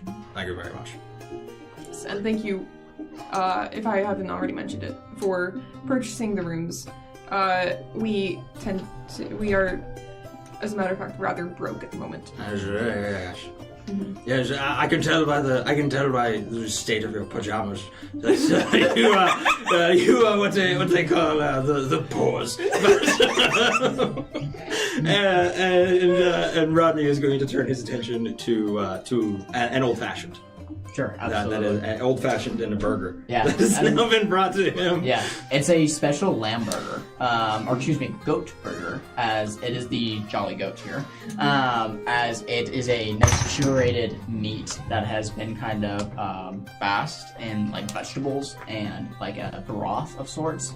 It's very good and very, very juicy. As you bite into it, like, you clear a stress with how good the food is from you, as it just kind of washes over you how good the food and drink is here.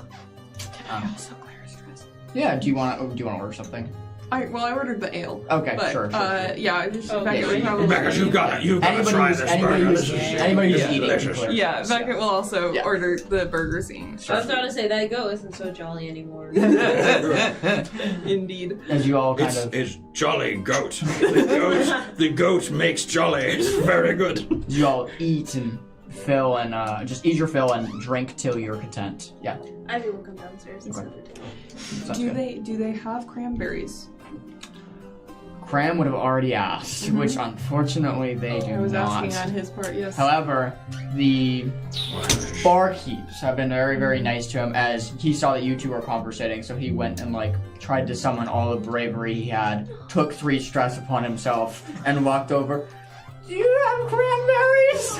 And one of the very nice waiters delivered him a little petri dish full of fruit. That's not cranberries, but it's a kind of little fruit salad, if you will, in a little petri dish that he is munching on. And he looks, I did something brave. Good job, Cram. He like goes to his tally and like starts like trying to scratch one off. Oh, thank the Lord.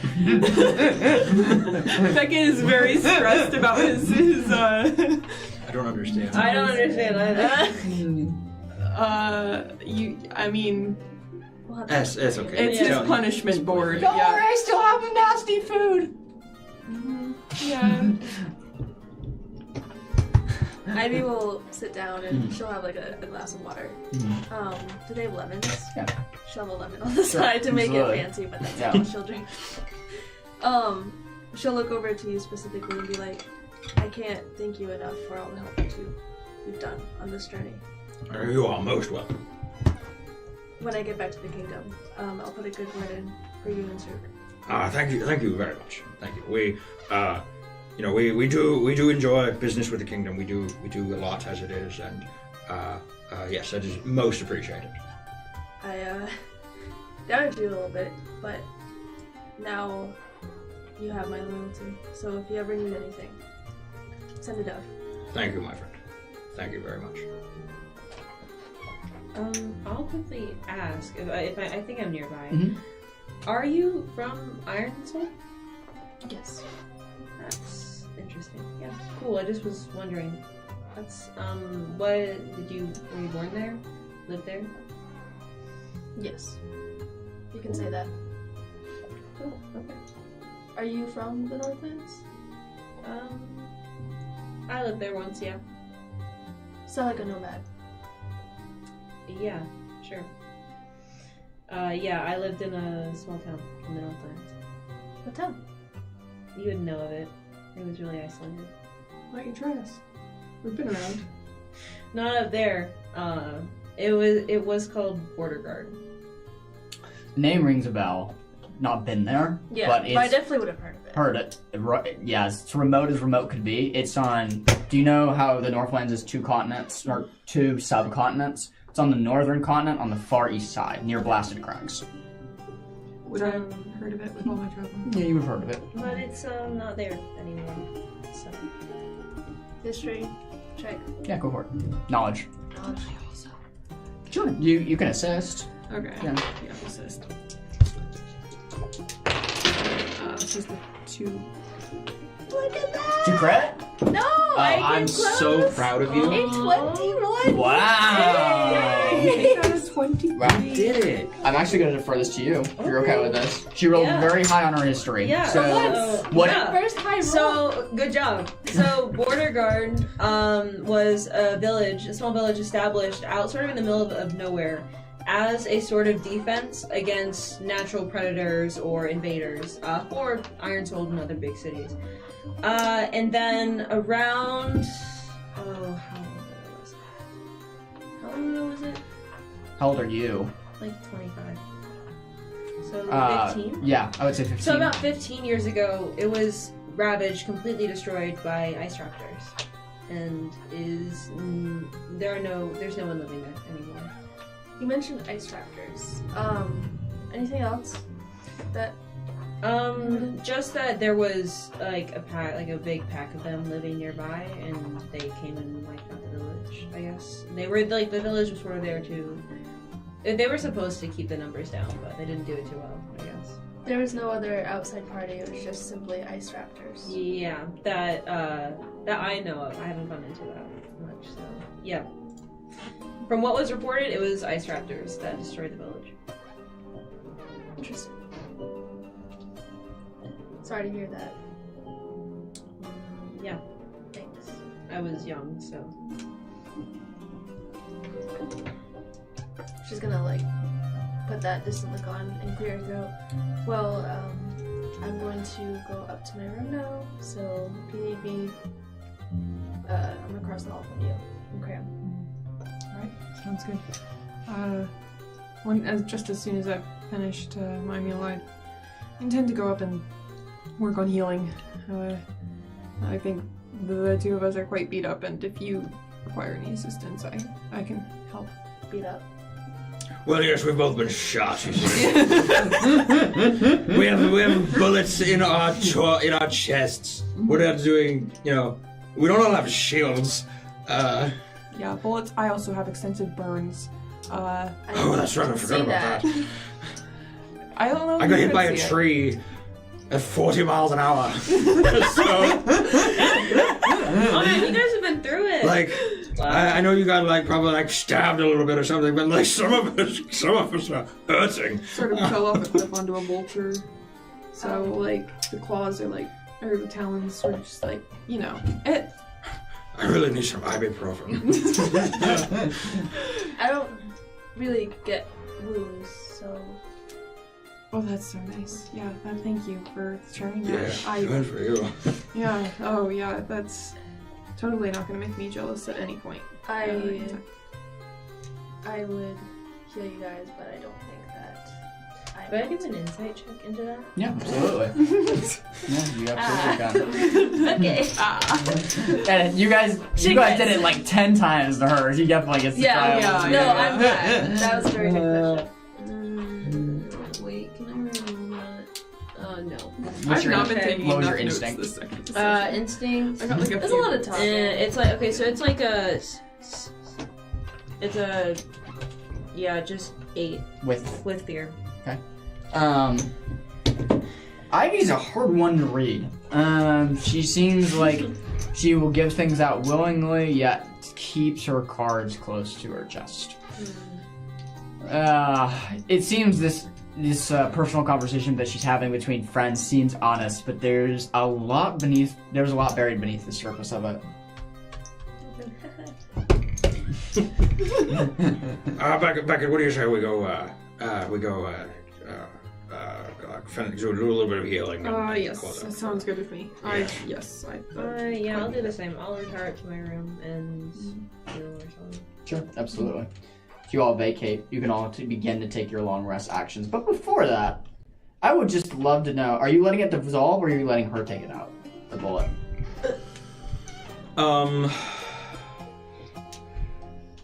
I don't know. I'm gonna actually. So basically, so Beckett, I think my golden amulet here is going to. She seems to be dissolving the bullet. It actually is what stopped when I activated it on the train. That's what stopped it from crawling around inside my chest. And so I think that it, but it burned so bad. Liquefied inside of me. Did it come out? No, it's still there, and it needs to happen again. But I do think that would be advantageous to, excuse me, to actually let the bullet dissolve rather than try to remove it. But what I do worry is that might knock me unconscious. So if you could just sort of stand by, I'm going to try and activate my amulet and see. And if I lose consciousness, please do anything you can for me. Are you sure you wouldn't like me to just sort of heal? I see it's still quite red, and would you like me to just heal before it? If you're up for it, let's do that. That sounds great. All right. Because I want you to also be able to. I don't know how much magic you have left in you for the day. You might need to use some of it on yourself as well. That's all right. I have enough at the moment. Wonderful. Then yeah, sure. Let's go with your plan. All right. I will use healing hands.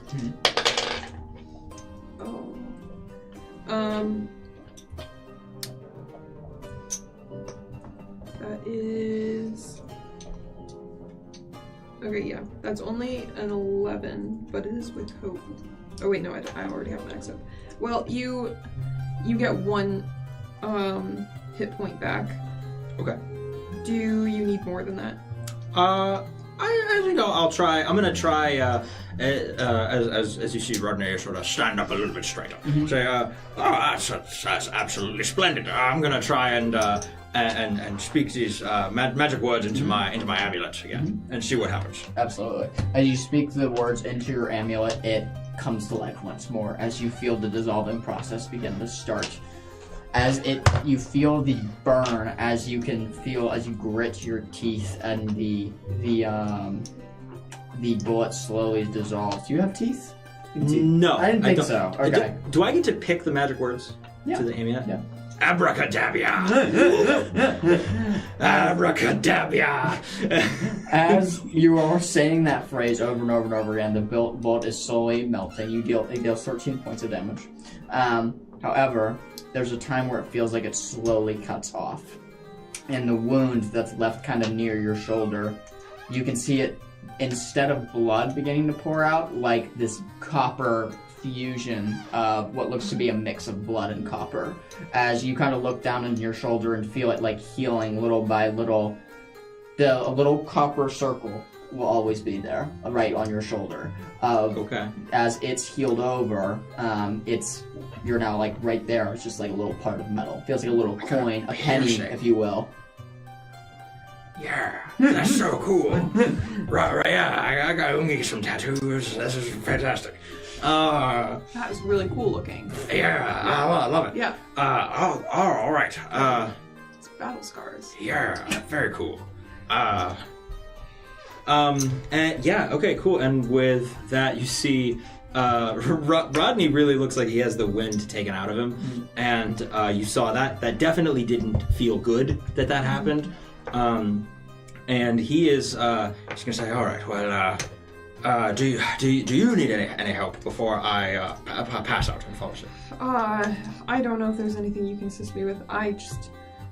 I need to remove the bullet from my shoulder, and I can clear stress. That's just about the last. That's the only thing that I can do. That's the only buff I could give you is I could clear some stress if you like. I'm not too stressed at the moment. I mean, you're welcome to try if you'd like. I could probably do it without, but great work today. Yeah. Absolutely fabulous. Thank you. And go ahead and feel really nice. Go ahead and clear 2 stress. Thank you. Fantastic work today. As you are kind of like talking once, I imagine the door is like, it's closed, but you guys can hear each other, right? Because you guys are in the same room of your inn. Mm-hmm. Ira, as you're returning from the night from your food and drink, you kind of pass by the doorway and hear them talking about a bullet wound, and you quickly remember times like removing bullets. Is it something that's very second nature to you? Mm-hmm. And there's a thought that occurs in your mind of, well, it could help if I wanted. It's up to you. I'll knock on the door. Okay. You're... Oh, is it in here? Yep. Yes, come in. Yeah, I've just heard many mentions of bullet wounds tonight. And just wanted to, I have had my fair share of fights. And maybe just to, like, really smooth things over and patch things up between us. Is there any way I can help one of you? Sorry. I assumed, in my head, we were in my room, which is why I invited her in. If I- we were in your room, then I'll take that back. No, it's fine. Okay. I just been picturing that, like, I don't know why I've been picturing, like, Cram just, like, crouched over on the bed, like, all of us, like, just sort of gathered around. No, but we can be in here. Okay, cool. Sure. Well, in that case, Rodney will turn to you and say, actually, I myself, I'm all set. I'm going to go ahead and lay down for the night. But Beckett still has a bullet in her shoulder. Oh, does she? If she'd like, it's up to the two of you. She's very capable. She can handle it. But Would I can take it out, Beckett! Can you handle it? Cram has helped me before. Would I have to drop my adjust appearance for her to take the bullet out?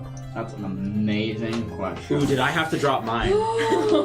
Oh yeah. Oh, hey, we Is might mine- have to retcon this. Because mine was up at dinner, but is it down now in my room? By technicality, it would be down. By technicality, when you take damage, it does go down. Yeah, it does. Yeah. Okay. So, Let's just say that I'm still at Oh, it doesn't like say let's that, say but that you okay. haven't opened Sure. the door yet though. We could be talking through the door right now. Just Yeah. for retcon's sake. I'm fine. I'm gonna say she definitely saw you. Yeah, that's fine. I'm gonna say she Okay, definitely saw then you. we're open. Okay, Now so- she hasn't seen you yet. So when she knocked, you willingly went to answer. She saw Yeah. a ribbit. I'm like, Beckett held up her hand to stop you, but like it was too late. Yeah, no, it was. Yeah. Yeah, that's exactly what happened. Okay, so I would have said that. You open the door. I just stare at you. I'm like, You get the giant blade. You say, "Well, hello there. Now you see, I had a little bit of a disguise up as we entered town, but we're all friends here now. So you actually see this is my true self." I see. Yeah, that was not expected at all. Yeah, it was an excellent disguise. I'm very good at it. You are very good at it. You had me fooled. Yeah. I should have known. I felt, earlier I felt something, but just okay. Yeah, that's fine. You're a rivet. That's cool. You have something against rivets? No, just unexpected. Are you so does Beckett still need help? Rodney starts snoring. He is out cold because he's been sitting on his bed, and he's he's been sitting. He was like sitting on the bed, like after he took the damage. He kind of like sat. He's like kind of like lounging, and Rodney's gone. Okay. You guys are just in his room. Is asleep. Rodney's gone. Yeah. So Okay. Beckett's got like her healing supplies all laid out, like on the bedspread. She's just like trying to pick them up without like waking you up and trying to put them back in the pack. So Beckett's form hasn't been revealed yet? Correct. Okay. No. Yeah. Yeah, just making sure. Okay. Yeah. So yeah, she's gathering all of her supplies. I would assume Cram is sort of there helping out because I feel like he's also a healer, so I think that he would have usually been involved in that kind of thing. Yeah, he's like laid out the tools and kind of like unfurled the pack and helping you unpack everything. Yeah.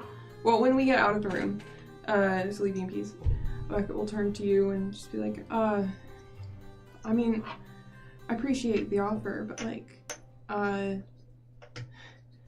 you got to admit it's just a little bit suspicious that you're just outside the door and. I was walking up to my room, but yeah, cool. Yeah, no, you have a good night. I understand. I didn't mean like. I'm intrigued. Yeah, I'm intrigued too. You hear the faintest whisper of a telepathic bond saying, "Wow, Beckett, you've been real friendly right now. We've come so far, we worked so hard on building these relationships, it's just... No, I understand not wanting to let a stranger who had just this morning robbed a train. Sometimes you patch up a bullet wound, that's a lot, so... Yeah. Beckett hearing the voice in her mind, which she knows you're asleep. She interprets this as her conscience.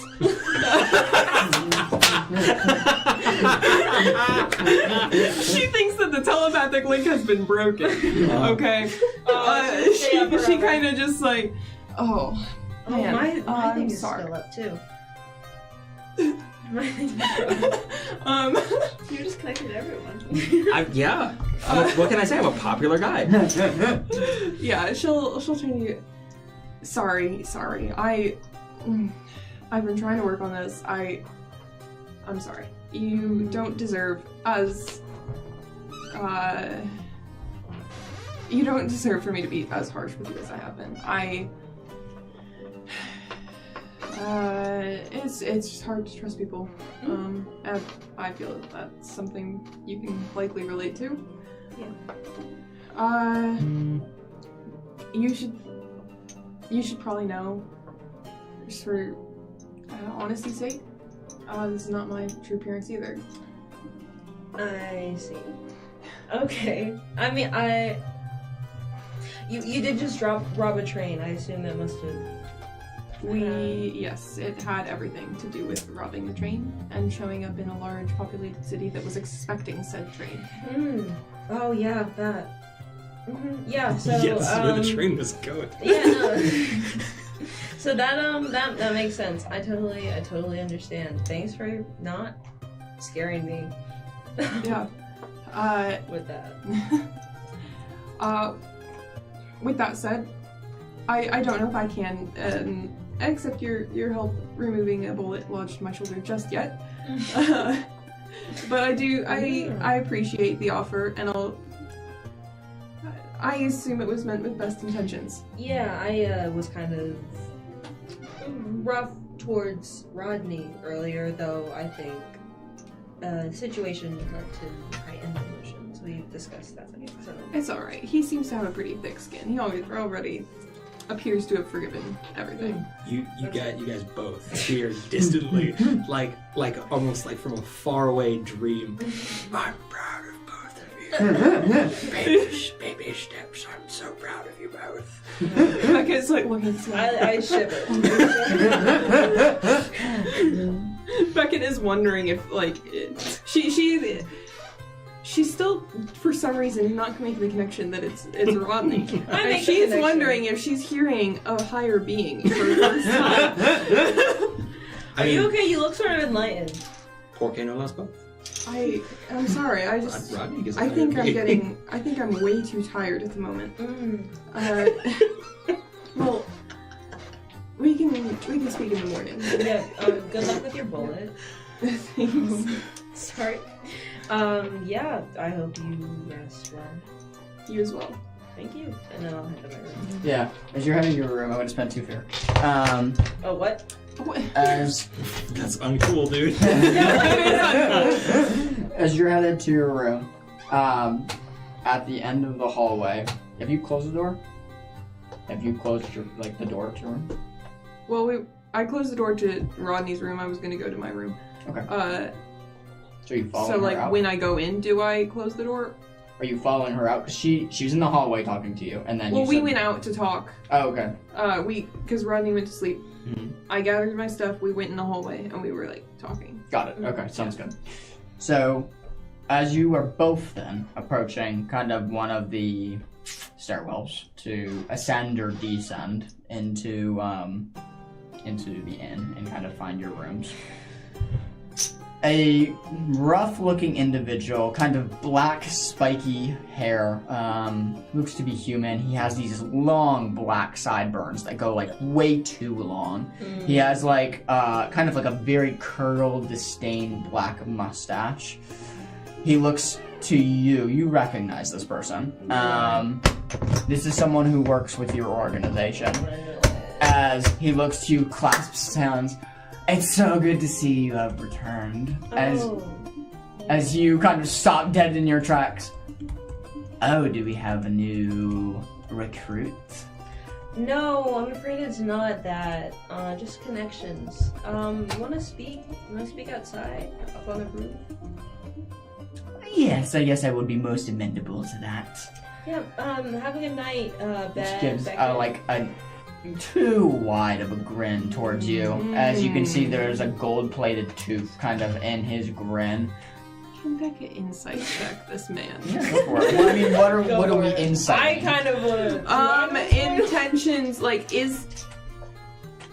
he's suspicious. Is he bad suspicious Got or it. is he just regular suspicious? Okay, yeah, you got it.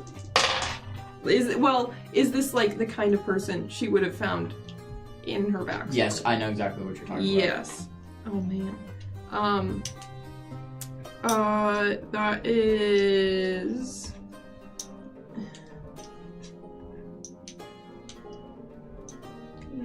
Yeah, I think that's only an 8 with hope.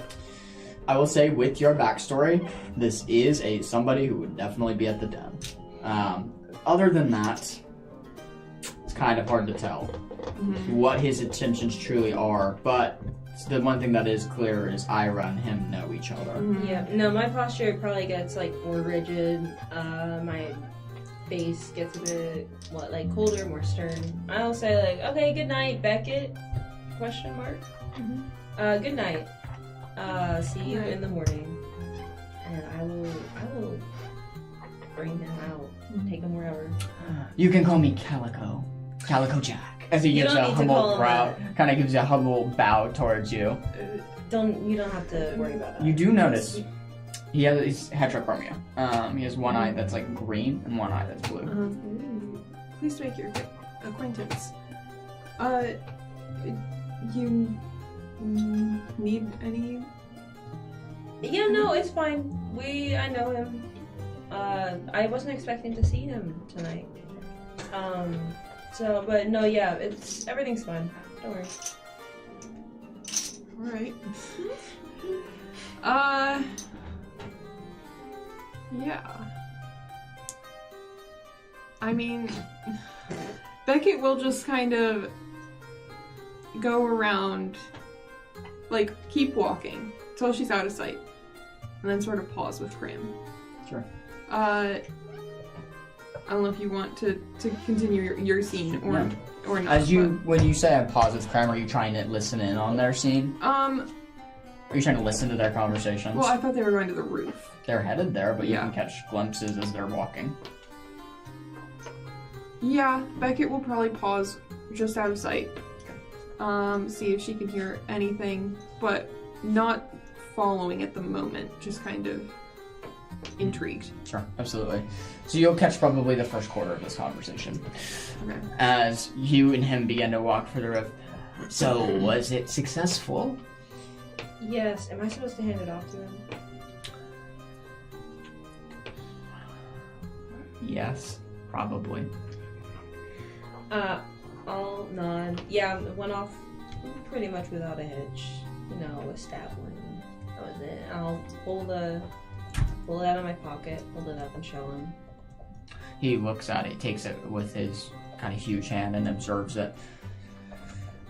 It's just it's more beautiful in person. Yeah. And did you convince the scallywags to go with you, or who are these people? I happened to meet them on the way. They agreed to help me out here in Vanguard, just making connections, you know? Yeah. The mistress would like to meet you. She's here. Oh, is she? I didn't know she would be here. That's such a surprise. Where is she? Where do we have to? I will lead you to her. You will meet with her tomorrow. Tomorrow. Yes. Okay. Yes. I was supposed to meet with someone tomorrow to mess with, to talk about jobs. Is that before? I think you better cancel your plans. Okay, yeah, she made the plans, but whatever boss says, yeah. Okay. Are you gonna come find me tomorrow? He just kind of slides a piece of paper towards you. Here's where you need to go. I'll pick it up, I'll look at it, put it in my pocket. Remember our agreement. Do not endanger this again. I didn't put anything in danger. Everything's fine. As he kind of gives you a wink before a grotesque animal transformation happens as he turns into this calico cat leaping across from roof to roof and disappearing into the night of Bathar. Yeah. Okay. As you kind of sit on the roof, you can all take your long rest actions. And that's where we're gonna end tonight.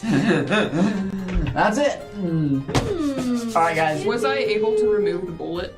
Oh yeah, sorry. Okay, yeah. I was gonna give that one too, but yes, Okay, you were able thank to you. remove the bullet, yeah.